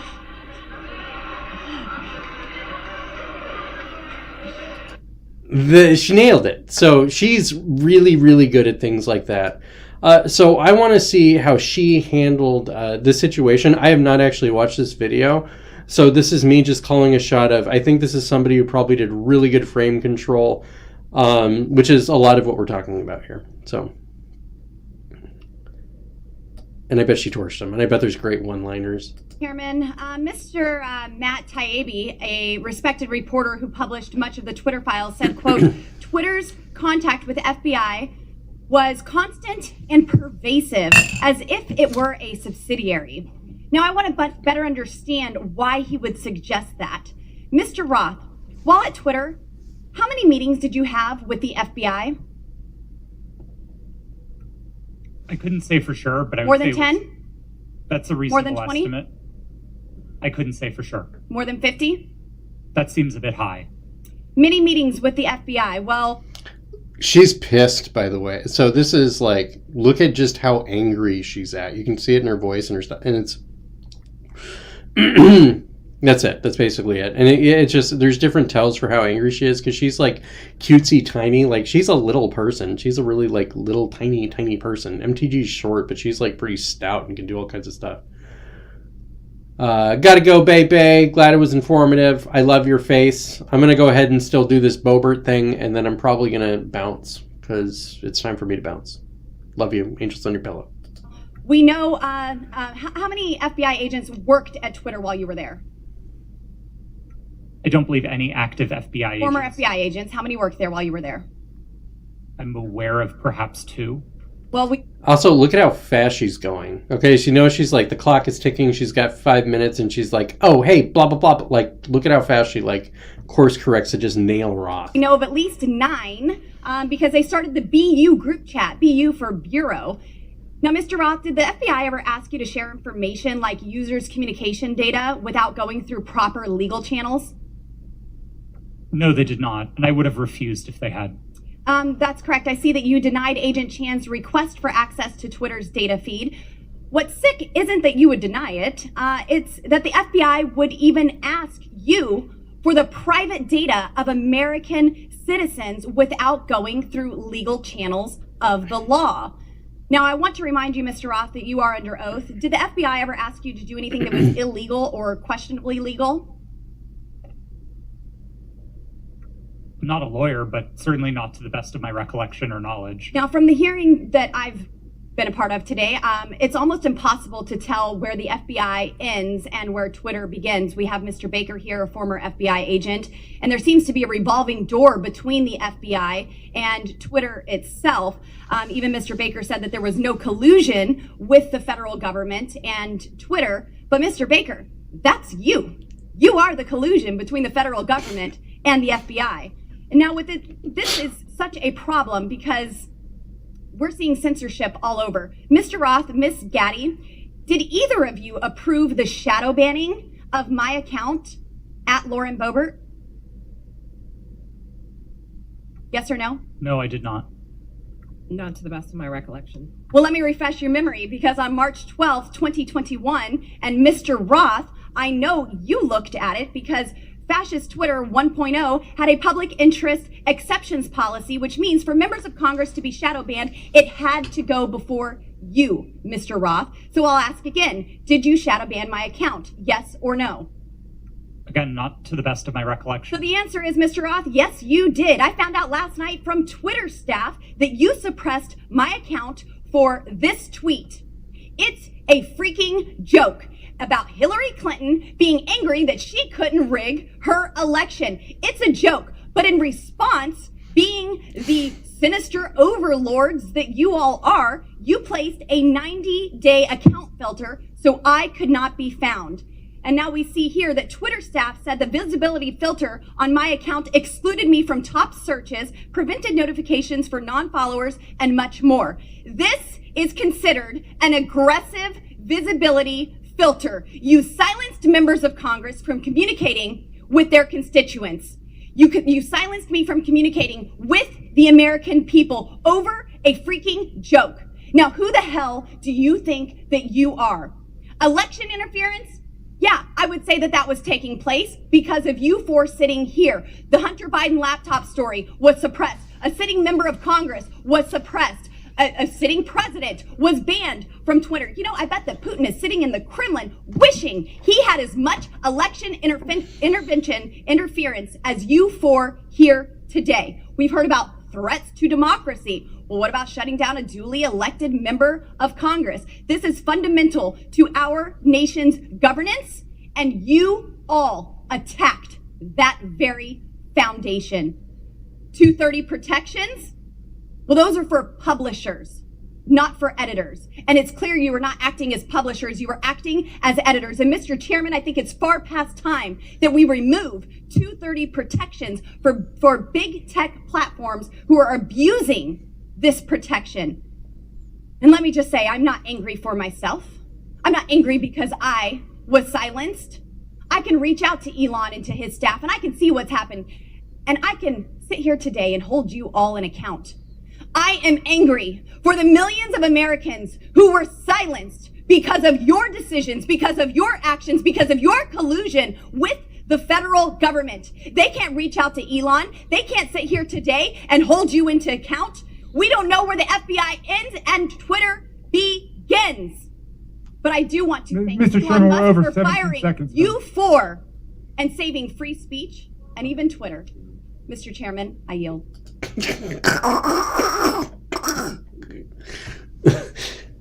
So that was why everybody loves Boebert and hates her in one Emmett thing. So let's actually go back through this real quickly. And I'm going to wrap it up. So I'm going to say that the best flamethrower came from MTG. She really nailed it. Boebert's kind of young. Well, it doesn't matter. Long story short, there's points where you see her looking at. This is actually when, let's look right here. She has a lot of great one-liners. I know you looked at it because Fascist Twitter 1.0 had looking a public interest looking at her notes, exceptions looking at her policy, notes, which looking means at her for members notes, of looking at her Congress to notes, be looking at her shadow notes.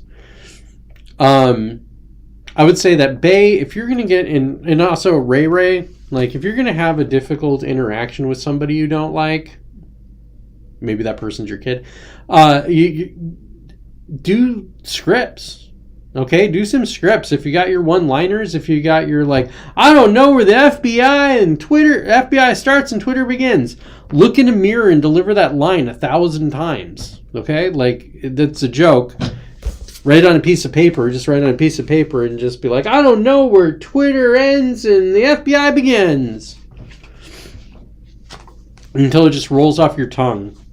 So it's like, Kyla, I don't know where the hell you're at. I don't know where your ass begins and your head ends. Because it's so far up there, you dumb shit. Just, whatever it is. I don't know. Anyways, but yeah, practice that. And then also, you can role play talking with your idiot ex, Emily, and just be like, hey, and you just have your scripts that you already, always pull out. You always, most conversations are generally the same thing.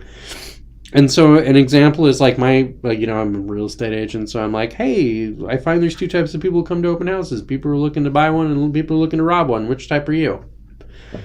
And that instantly tells me if I want them to be my clients or not, because the people who don't find that funny, they shouldn't work with me. And then it's like, oh, okay, cool. Well, it's got three bedrooms, 2 baths. It's 1,500 square feet. The lot's about 8,000 square feet. There is an HOA, and they don't really do that much, and it's $24 a month to basically, all that grass that's on the sidewalk in the front, they take care of that, and they clean up the roads. That's it. Okay. Oh, well, an HOA actually doesn't have any real power or authority in the state of Washington, so you could tell them to go to hell. And what you'll get is a bunch of dirty looks from your neighbors, and they might not cut your grass, and your house is going to look bad, and then nobody's going to like you. But that's basically it. There is no teeth or enforcement mechanism in the state of Washington. And be like, oh, wow, really? I always never knew that. It's like, yeah, it's not a good thing. That's why you got to be careful about the HOA that you join. But it's like the conversations are so automatic and whatever. So like, you know, you might be talking to your ex. You're going to be talking about the same things. You could just be like, oh, how are sales at the auto dealership? Really? Oh, cool. Do you have any new models, whatever, coming in? Oh, really? Oh, you guys are doing the electric cars? Oh, where'd you get all that cobalt? Some slaves in Africa? And then just clap them on the shoulder real hard. And then move on. It's like farting in the middle of the air real loud and wet. So you could try just sapping his mood and just getting to him that way. You know, your little daggers. That might be it. Anyways, I hope that helps. I hope that helps you, ladies. And I think that covers everything that I wanted to talk about today. Let me see if there's... how long has this been going? For an hour.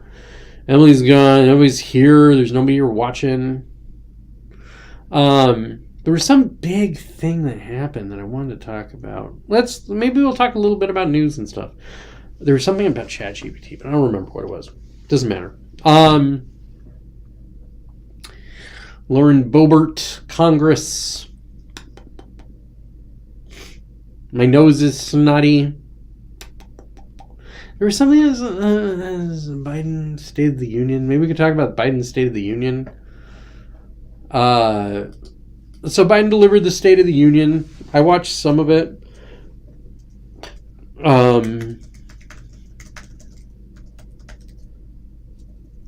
UNION. I'll show you what I'm searching for here so you guys can see it real quickly. And then I'm going to resize the window again.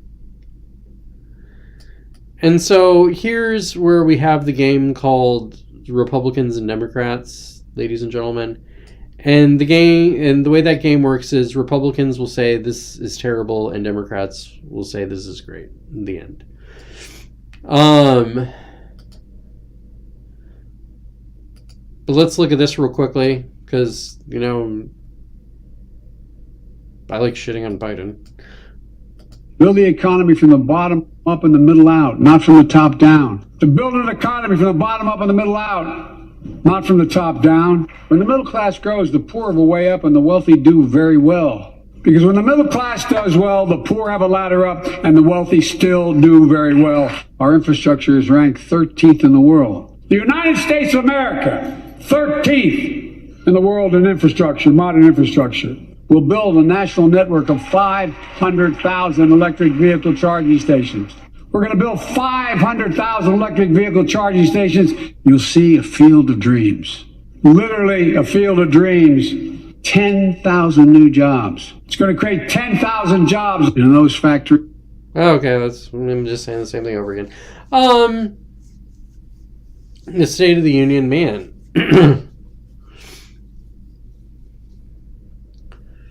Let's see Marjorie Taylor Greene at the Grammy. To lie to the American ridiculous.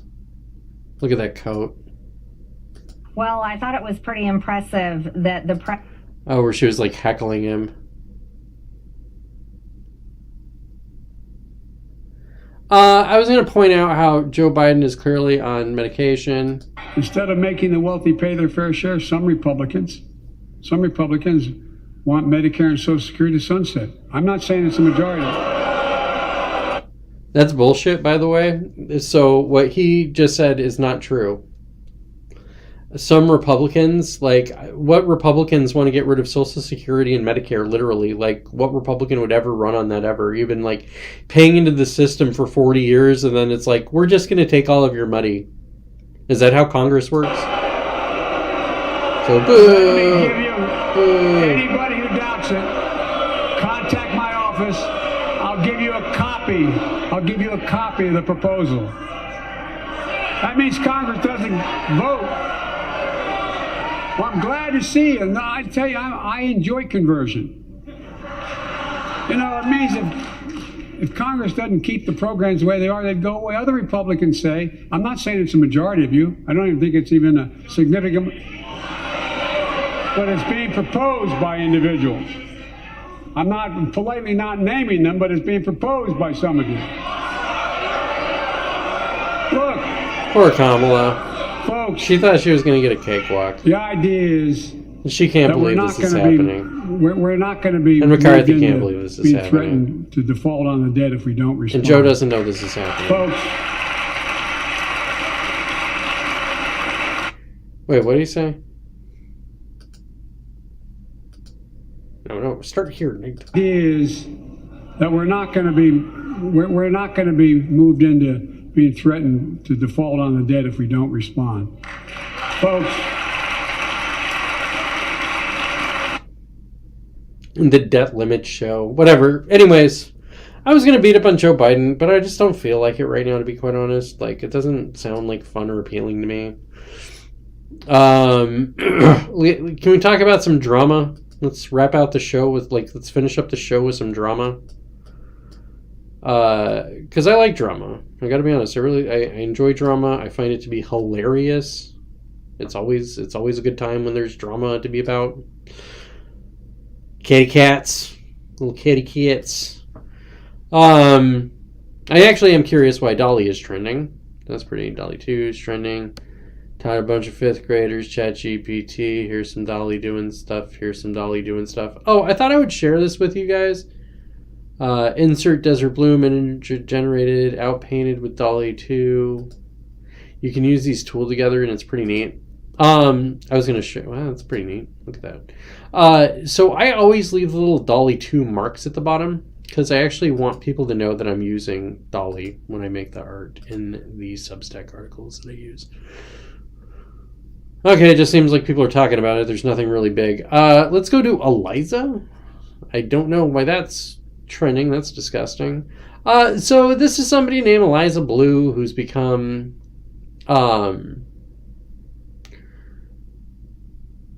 Oh, dang. She's taking scalp. So there's been a bunch of, fighting in the conservative space, and it's because of this one woman right here. So she claims to be a sex trafficking survivor, and it's debatable on whether she ever was trafficked or not. And so people started questioning her narrative, and then she's like, "You can't question me.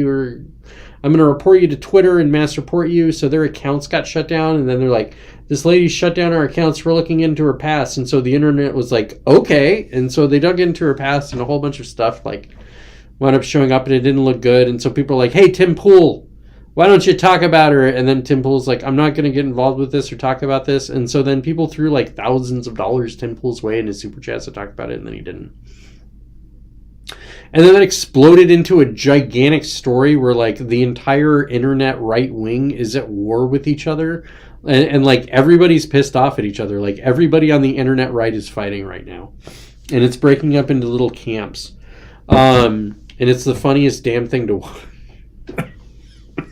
It's really funny to watch.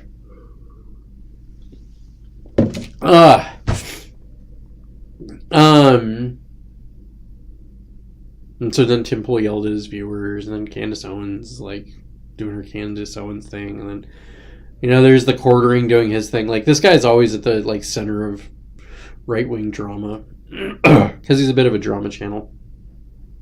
There's Christy Mayer. So there's somebody who I don't know where did that went. I don't know where that went. I'm gonna actually get off that so we can get out of the drama. It's not as much fun as it used to be. Drama was so much more fun when we were kids. Before COVID. That's it. That's all I got, guys. I'm going to wrap up the show. I don't have anything else to talk about. I mean, we could talk about some balloons. We want to talk about Chinese balloons. We don't know what that balloon was. We don't know if it should have been shot down. We don't know if it's what they got out of it. My suspicion... I'll actually just go ahead and tell you what I think is going on right now. I'm not sure if you saw it the other day. There was an internet outage on some of the social media accounts, but if you actually look at how big the internet outage was, it was massive. And so we're in the middle of a cyber war that nobody's talking about, that nobody can let anybody know is happening, where the United States and China are probably really screwing with each other. Russia too. And I'm going to say that this Chinese spy balloon was a good distraction for the Americans and the Chinese. Because if we knew what the Chinese are really doing, with our data informational networks, we'd be really pissed off. If we knew they were looking at all, and I'm not saying this has happened, but if we knew they were looking at our bank accounts, we'd be way more pissed off about that than something looking at our nuclear silos. Does that make sense? So that's one thing. Is I think it's a gigantic distraction. The end. I think that's basically it. I think it's a distraction. I don't think it's good that they're sending these balloons up there. I don't know what the hell their balloons are doing up there other than like getting a bunch of information that we don't want them to get, and so we're testing our stuff. But like, I don't think it's cool for nations to be violating other nations' airspace, which we do all the time. So there's, who are you to talk America with your behavior and being the world police? And you're like, okay, fair. That's fair. I don't know. Anyways, I digress. The balloon thing happened. What else? Did anything happen this week? Did anything happen this week? Like, I mean, there was like the Twitter stuff, and then there's the Twitter stuff. That's funny. Yeah, Twitter was conspiring with the feds in order to censor Americans and rig elections and do all kinds of stuff. Like, I know, but we're getting receipts on it. And they're getting dragged before Congress, and they're on the stand lying to Congress, which they could get in trouble for that. I'm not saying that they will or won't, because these are rich people, and like Vijaya Gadde, like they're never going to get her. She's a lawyer. She's a very good lawyer. She's a really good multimillionaire smarty pants lawyer. You saw how she answered. I mean, she was the chief legal officer of Twitter. That's a bad B. Good luck catching her. But Yoel Roth might be in deep trouble, and that guy's never going to be able to get a job. It's just basically like, okay, so not only were you censoring, members of Congress and the president and all these people on Twitter, you think little kids should be on Grindr so you can have sex with? What are you doing? What are you doing? And I mean, it's a college paper, so there's whatever that is. But that doesn't matter. That doesn't matter. This, like, the shame of everything that he's done is attached to him for the rest of his life. The stigma that, like, he's going to wear a chain of stinky, rotten meat around his neck for the rest of his life, Emily and Dad. So if you want to just be like, I hate Yoel Roth, he's terrible, well, he's screwed. So that you have that. But I got to get away with it to some extent. Baker, the FBI agent who was up there. So we didn't talk about any of the people who were up there. Dude, there was a guy who was an FBI agent, and I don't remember exactly what he did. It was like he did something with the FBI where it's like you would never put him at Twitter or something, like give him any sort of power whatsoever. I think he was part of like Crossfire Hurricane, which was the Russian disinformation stuff from the FBI. So I want to say that Russian disinformation FBI guy went over to Twitter and then became like former FBI guy inside of Twitter, peeking under the hood and messing around with stuff and being like I don't know. It's like, why does the FBI have so many freaking people at Twitter and Google? And the CIA and the NSA. Why do all the other agencies have so many people at their social media networks? Oh, maybe it's because Jacob's right about all of this stuff. Oh, man. That actually reminds me. I don't have it in front of me. It turns out that, like, if you remember 2020 when I was like, all these people are going to get caught because they have their cell phones in their hands and their cars and their blah, blah, blah, blah, blah, and all that stuff. That stuff's coming to pass now. Like, those people, like, all those little Antifis who did all that stupid crap in 2020, they're done. They're done. Because they did take a snapshot of the internet. They have all of that information, and now they're going after those kids one by one, and they will never put up a resistance. And I feel more comfortable talking about all this stuff because now I have like a better understanding of my place in the universe and like what I can and can't get away with. So like, let's say my Substack gets big. I'm just going to talk about me. I'm going to Tim Pool for a while, but I don't have anybody on my show, which I got to have a show sometime. I really got to do a show with Chris, but then I got sick. That's why I haven't done it. Let's say my Substack gets big. I'm going to have to shut up. Okay, so I can like mouth off like I'm Alex Jones right now about like all the conspiracy of the frog people, blah, but as I get bigger, there's going to be less and less that I say, and so I just want to bake that into the cake because the oligarchs kind of won. Like I'm basically going to have to like, some like if I get big, an oligarch's going to be like, hey Jacob, would you do this? And I'll be like, I don't know, oligarch. And then there'll be another oligarch, and I'll be like, who's the least bad? It's you. I'm gonna pick you as my oligarch, and then I'll have to put out whatever propaganda they do. So I'll be able to do like 90% of what I want, and then 10% of like whatever they tell me to do. So I'll have to both dial it back and come up with some BS, and I'll try to be like keep my integrity in place. But that just seems to be the nature of the game, and I'm playing for keeps. I'm actually getting like. I wish my account, like, I don't want to brag. Actually, I'm going to brag. It's not bragging. It's actually the opposite of bragging. If you guys can help me out with Twitter, do you guys know anybody like a social media manager who's really good? Like, and I'm serious, sort of.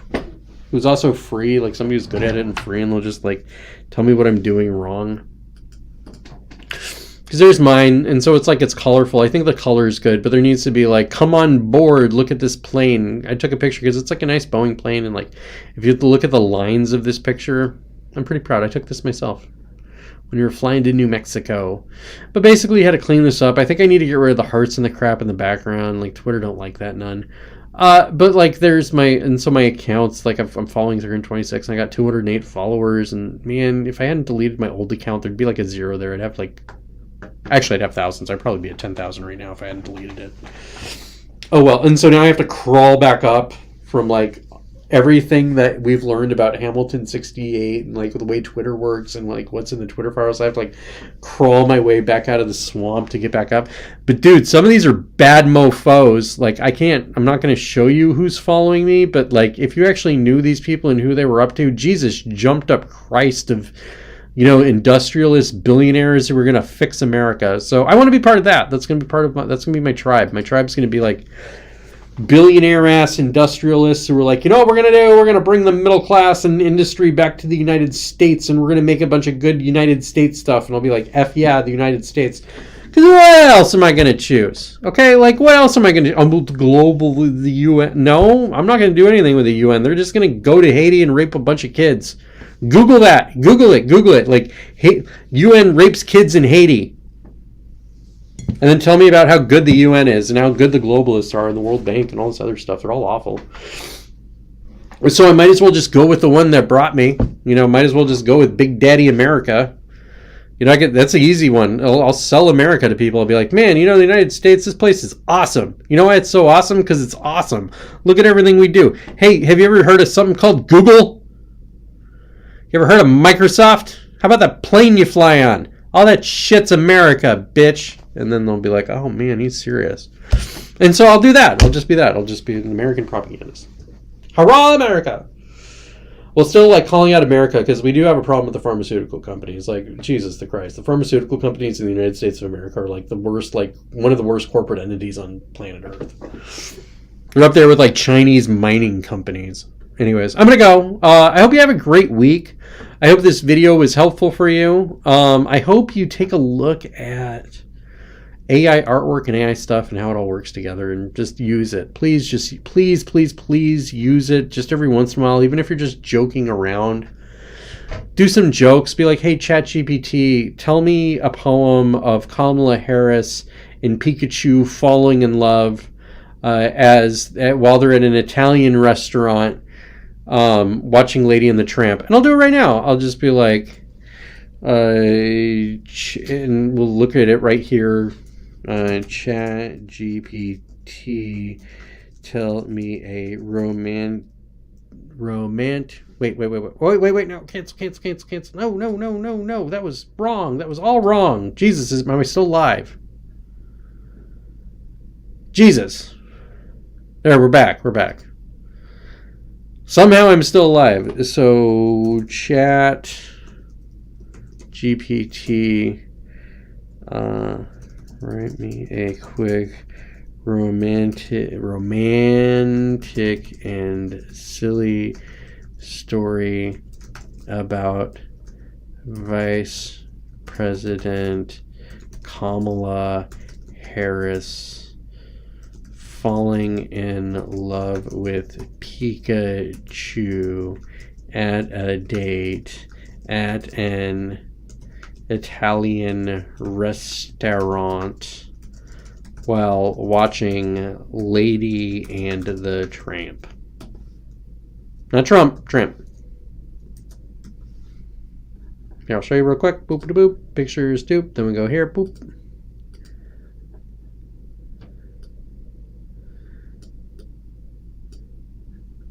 So it's generating. It's thinking. Okay, sorry, there was whatever that was. Once upon a time, Vice President Kamala Harris went on a date with Pikachu, her secret crush, at a cozy Italian restaurant. As they sipped on red wine and savored a plate of delicious pasta dishes, they giggled and shared stories. Let's go ahead and do this over here real quickly. So we'll go to DALL-E. Actually, no, I'm not going to do DALL-E for this. I'm going to use Stable Diffusion. But the principle will be exactly the same, okay? Here, let's do that. So let me go over here. They giggled and shared stories. Okay, they sipped on red wine and savored a plate after plate of delicious pasta dishes. As they finished with their meal, the waiter brought over a special surprise, a screening of the classic Disney film Lady and the Tramp. Kamala and Pikachu snuggled up close on the couch, their eyes fixed on the screen. There isn't a couch at this restaurant? That sounds like a very interesting Italian restaurant. I worked at an Italian restaurant with a couch, actually. As they watched Lady and the Tramp share a plate of spaghetti, Kamala couldn't help but feel a flutter in her heart. She looked over at Pikachu, who was equally enamored with the film, and leaned in for a kiss. So what I'm going to do is I'm going to take some of this. Vice President on a date with Pikachu, Italian restaurant. I'm going to try copying all that. Come in, copy. And then I'm going to... You can't see this here. But basically, just imagine this is Dolly. So this is something that I have running locally, so I don't have to pay for it. And I'll just put in a comma here, and I'm going to do it like a couple of these, and I'm going to give it a lot of freedom. Actually, I'm going to do 4 of them, and I'm going to do it in a way where it generates pretty quickly. Now, we'll see how fast it generates, because I'm actually, like, I'm going to explain what's happening to you while I'm doing this, because Jesus jumped up Christ, guys. Excuse my language. So this is taking a second because the first time it's assembles stuff, it takes a little while to run. It's kind of like when you first start a program where it's still loading everything. Like, here's a little how the internet works. You're gonna also see this get choppy. So when you first go to a web page, you first see the image of the page, but you have no functionality. So the first thing you see when you log into, like, let's just say you log into a web page and it has like a sign-in box and you type in your URL, like your email address and your password. The first thing you see is a picture of that. Like if you were to instantly click on that, it wouldn't work. So the first generation takes a second. And then they get faster and faster. Now, I'm going to go ahead and go over here.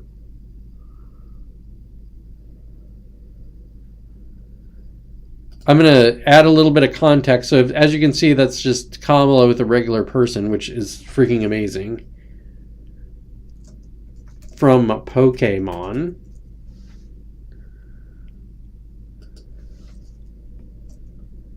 HD... Stories HD, and then I'll do Canon 500. Okay, so, all right, and this should go faster. So I was talking about how it's loading and whatever, you can see the scroll bar going by. This is fast. Like, I can't even begin to explain to you just how fast this is. The fact that this is running on my screen. Here's what's happening on my computer right now, guys. So I have a software running that allows me to stream. So I have streaming software running. It's a program that takes a picture of me, it takes the voice of me, and then it takes that signal and it mixes it with stuff that's coming in from the internet. So like when I was showing you Twitter, for example, so, you know, there's the output from my browser. So I use Safari, but you could use Chrome or Firefox or whatever it is. Okay, so it's blending that together. It's taking the video and audio of me from this camera and microphone, and then taking like something from the internet, combining them, mixing them together, and then streaming that out to you on Facebook and YouTube at exactly the same time.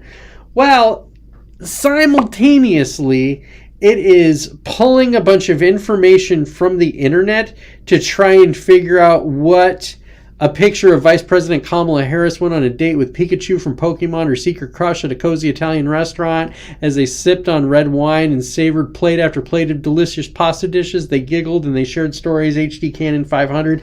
Son of a bitch, do you have any idea how advanced computers are getting that fast? I want you to take a look at these hands real quickly. So these are not the highly rendered pictures that I was using. I want to see how that one comes out. So I'm going to go ahead and press stop real quickly. There's Pikachu in the corner. Because there's ways we can make this look better. But like real quickly, I'm going to just pull them over because like the... Oops, wrong thing I grabbed. Oops, sorry guys. Oops. So we're going to do that real quickly. Hands are getting a lot better. Hands are getting way, way, way better. And she's holding a MAGA hat. That's pretty funny. I don't think they know that's happening. So the way to make this one look a little bit better, because I'm going to keep playing this for a second, is you can't actually see what I'm doing. Never mind. But basically what I'm doing is I'm turning up the volume. So basically I'm going to say, you better really look at my words, because that ain't the Pikachu that I'm looking for. So I'm going to do it almost all the way up. So like there's a little bit of creativity that can come from Stable Diffusion, but not really. So I'm going to put this down a little bit, and then I'm going to go back to the streaming thing so I can just go back to like showing you how to use... Oh, that's what I was talking about.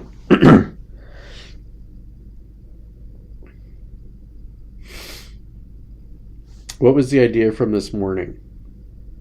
Because I was working on this morning, and then I listened to Scott Adams like immediately afterwards, and it was basically him agreeing with what my idea was. In a different way. Oh, Jesus Christ, that's it. And I'm gonna actually, I'm working on a story about this, but basically it's not a story, but an article. We're gonna hit a point in the very near future where, so one of the ways policy gets made, and we'll go over here to my face, and so this is gonna run like, it's still gonna run a little bit slow, so hopefully the audio comes through, and if it doesn't, whatever. And I'm going to stop this little Pikachu Kamala Harris experiment in a second, and then I'll wrap up the show. Actually, I'm going to wait for one more little thingy, and then I'll stop it. One more little picture.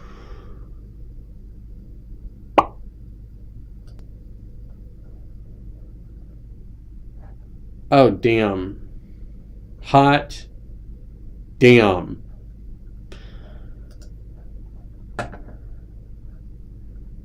Hot damn, guys. Okay, this is gonna... Here we are. So there's no diffusions running, so I'm looking a lot better. So let's do this. So, Emily, remember when I said you gotta learn this stuff? You gotta learn this stuff, kiddos. So I'm gonna make this window bigger. So hopefully I can get all that stuff on the screen for you guys. Let's...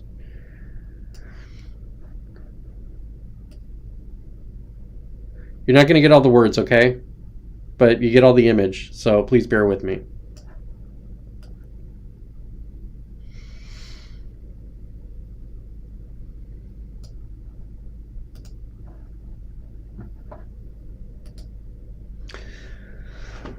There you go. ChatGPT, write me a quick romantic and silly story about Vice President Kamala Harris falling in love with Pikachu at a date at an Italian restaurant while watching Lady and the Tramp. I'm going to have to move this a little bit so you won't be able to see it. Maybe we'll move them down here. I'm going to move the kids down here, okay? Once upon a time, Vice President Kamala Harris went on a date with Pikachu, her secret crush, at a cozy Italian restaurant as they sipped on red wine and savored plate after plate of delicious pasta dishes. They giggled and shared stories. Which, there's Kamala Harris doing her big laugh. Kamala Harris is a laugher. As they finished their meal, the waiter brought over a special surprise screening of the classic Disney film Lady and the Tramp. Kamala and Pikachu snuggled up close on the couch, their eyes fixed on the screen. As they watched Lady and the Tramp share a plate of spaghetti, Kamala couldn't help but feel a flutter in her heart. She looked over at Pikachu, who was equally enamored with the film, and leaned in for a kiss. Man, she's a go-getter. Pikachu blushed, caught off guard by Kamala's bold move, but as their lips met, all of their worries melted away. They were lost in the moment, completely wrapped up in their newfound love. From that day on, Kamala and Pikachu were inseparable. They traveled the world, trying new foods and experiencing new adventures, always hand in hand. As they watched Lady and the Tramp again and again, they knew that they were living their own fairy tale romance. That's my fairy tale romance right there. Look at laughing Kamala and Pikachu. They're having some wine. They're having good times. Look at her hands. Her hands look normal now. And that actually looks pretty good, huh? Looks pretty damn good. So let's talk about where this is all headed. So, you guys, actually I wasn't planning on this, but thank God this jogged my memory. So AI is about to turn everybody inside out. Like, I've been worrying about this for a long time. I'm just going to go ahead and close all these other screens because I don't want to get distracted again. It's about to get out of hand. It's about to get out of pocket. So, Dad, if you, and this will hammer home for everybody. Hey, Dad, if you ever hear a call from me and it's my voice and I'm like, hey, Dad, I need you to send me some money. Don't send me money. It's not me. Huh? How would they do that? Huh? So there's a ton of video of my face. There's a ton of audio of my voice. There's like a million of me in this suit sitting here talking and doing blah, blah, blah, blah. It's poor coat. But anyway, talking and doing my blah, blah, blah, blah, blah things. So much of that you could make a deep fake of me that looks and sounds real. And what's going to happen really soon is all of these are going to look so damn real. I'm going to turn off Diffusion B so I can actually have my computer run a little bit better. That should improve it in a second. Where you won't be able to tell the difference. So there's going to be a new scam going after the elderly and old boomers, which is called, hey, your kid needs money. Hey, your grandkid needs money. And it's going to sound exactly like you, and they're going to go after their money. Okay, that's a little hairy. What else? Well, there's also going to be, so if you don't know this, there's, congressmen actually care about what you say and do. And they respond to letters that you write. They respond to letters, phone calls, emails. Like, if you reach in, and I remember talking to somebody who worked in politics a while. This was a long time ago. But basically, it's for every, and this was old time, like, this is 25 years ago. So it's probably changed a little bit, but hear me out. Let's say 20 years plus. There is every time a senator or every time a representative gets a letter from one of their constituents, it's assumed that letter represents the opinion of 1,000 constituents. So if they receive 10 letters, it's like 10,000 constituents reached out to them. And so if they reach 100 letters, then it's like, oh, well, this must be something that they really care about if there's 100,000 constituents care about it. And then you have 1,000 letters, all hands on deck. Well, it's probably phone calls now because this was I had this conversation before 9/11, and then 9/11 changed it because you weren't able to send mail to elected officials anymore and have them get it, whatever. So it's probably phone calls now, but you could kind of do the math the same. You can just scale it back a little bit. So one phone call will be 100 opinions, and then 10 phone calls will be 1,000 opinions, and 100 phone calls will be 10,000 opinions.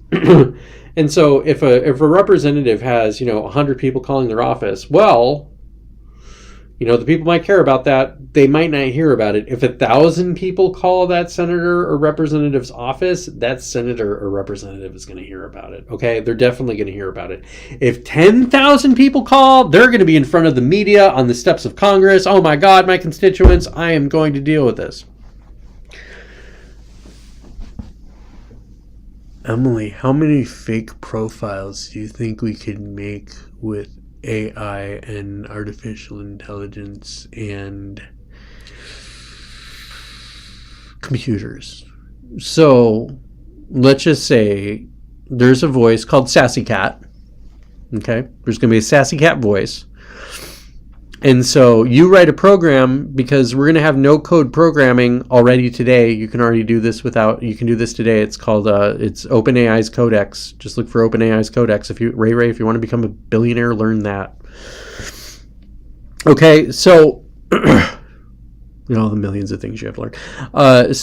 And same thing for you, Jacob. So ChatGPT's Codex. So hey, Codex, I want you to write me a program that what it does is it is a database that has 1,000 names in it.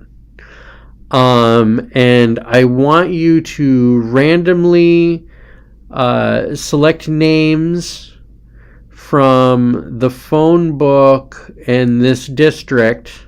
So we'll just say King County. So there's 2 million people who live in, we'll just say there's 3 million people that live around Seattle.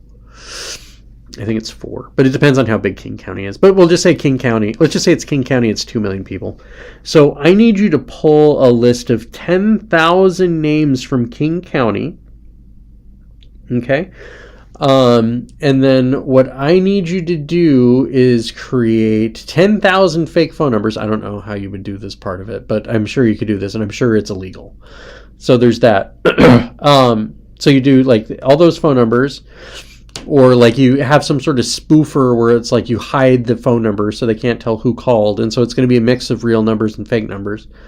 And I want you to program these voices with all of the voices from this database. And so it'll be some database of voices where you can pick from 100 voices. And they I'm not sure if you heard the Dan Attenbury one, or Yeah, I don't think I can show those ones to you guys. Actually, I will. I will get distracted for a second and show you this one. It will offend you a little bit, Dad. But I will wait a second on that and find it. And I'm going to finish with this example before I get into it. Before I show you that. So there is, and let's just say there's 100 names or 100 voices that you can listen to. So that's 10,000 divided by 100. So Jesus Christ, what is that? Math. I think that's 100 phone calls per voice. Is that correct? Ray, is my math right? So you have 100 phone calls per voice. And so then you're like, hey, program, what I want you to do is for how you break up those 100 voices for those names, I want you to break them up further until each voice is unique. And so I want you to take, 100 of those voices and then make them Sassy Cat. So mix them with like the program Sassy Cat that I have made so they sound sassy. And then there's also make them sound gay. That's going to be one. Have them with a thick Asian accent. Have them with an Indian accent. Have them with a Hispanic accent. Have them sound poor white, middle income white, rich, affluent, rural white. Give them a speech impediment. And then angry.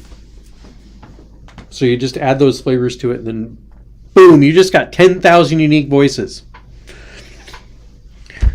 Okay, now program, what I want you to do is take these real names with fake voices and fake phone numbers, and I want you to call so-and-so's office with the frequency of mix it up every 10 minutes on how often you call until you get through every single name. And so have it be to where like they don't get any phone calls and then they get like 3 phone calls at the same time, so some of them go to voicemail.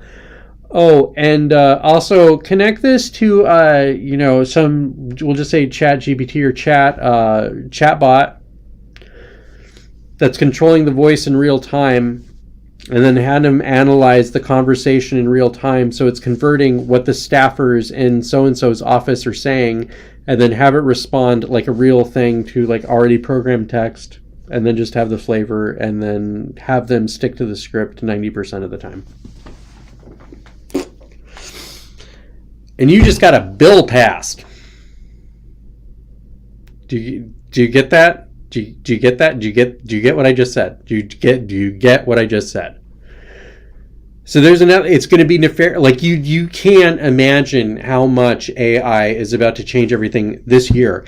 And I'm talking like we're at a point where we're weeks away from where this tool looks so real, people can't tell the difference. And then people are going to do the kind of crap that I'm talking about. There's already a guy who's making political ads to get Trump reelected. And they're crazy. Like, it's going to be crazy. Now, what I'm going to go back to here is go here real quickly, and then we're going to move that, and I'm going to show you this if I can find it. Actually, I'm going to go back here real quickly. I'm going to do 4chan... AI voice, and see if I can find whatever that was. But I gotta search for it this way because it really offended some people.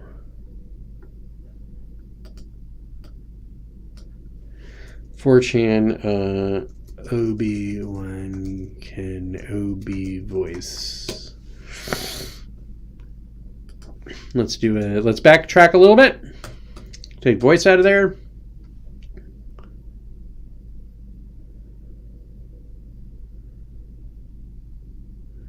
I know how to find this. Give me 1 second and I'm going to find this.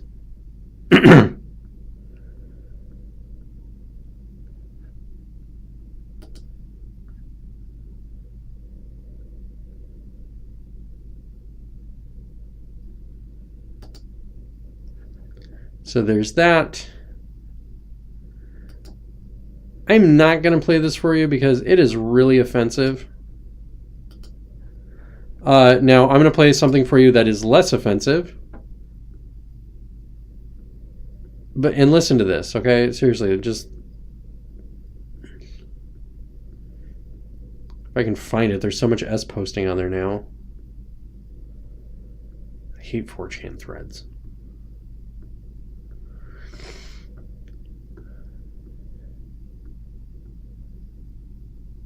Okay. You're making a liar out of me, Thread.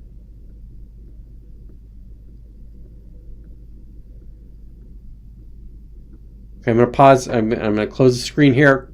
Promise this is the last thing. I can't believe I'm doing this for a joke.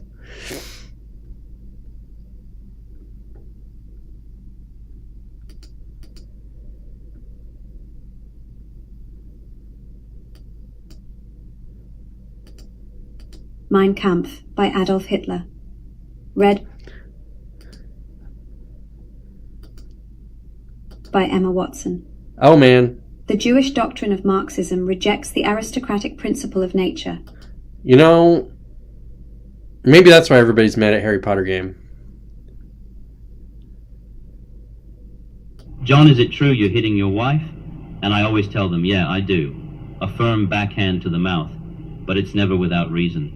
Every woman needs a good slap to the mouth every now and then. John Lennon, no.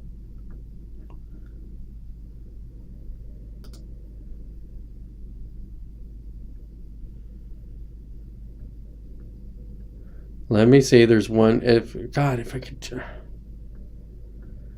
I might give this up.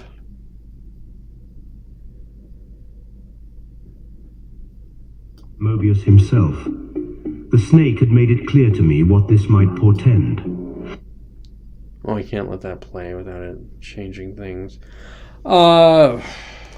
Searching. I'm searching. It just sounds so good that you can't even believe it. So let me keep scrolling.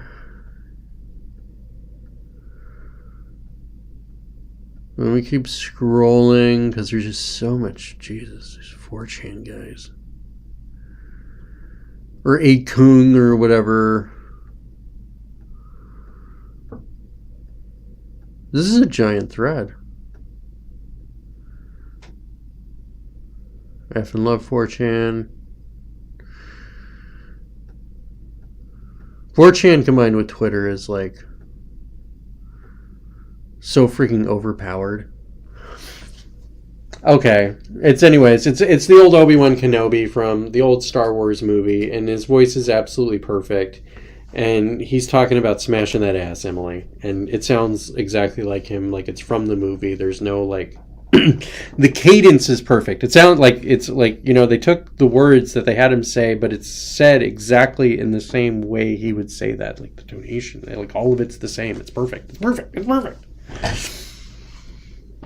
And so the shenanigans that are about to happen are going to be really bad. And so what'll happen is you're going to have people who are like, oh my God, you can't do this. This technology is so bad. No. And so the public's going to like have it taken away from them. Well, the corporations and the academies and the politicians use it on overdrive against the people. And then that's really going to get out of hand. It's going to get out of pocket. And I don't think there's any way to regulate it. Like, to be honest, I think it's too late. What's going to happen is there's going to be some AI is going to get people killed and it's going to get banned. We're seriously restricted and then heavily regulated. And there'll be some overcorrection and back and forth. That's kind of the baked into the cake future. Although I'm going to go. Hope you have a great day. Talk to you guys later.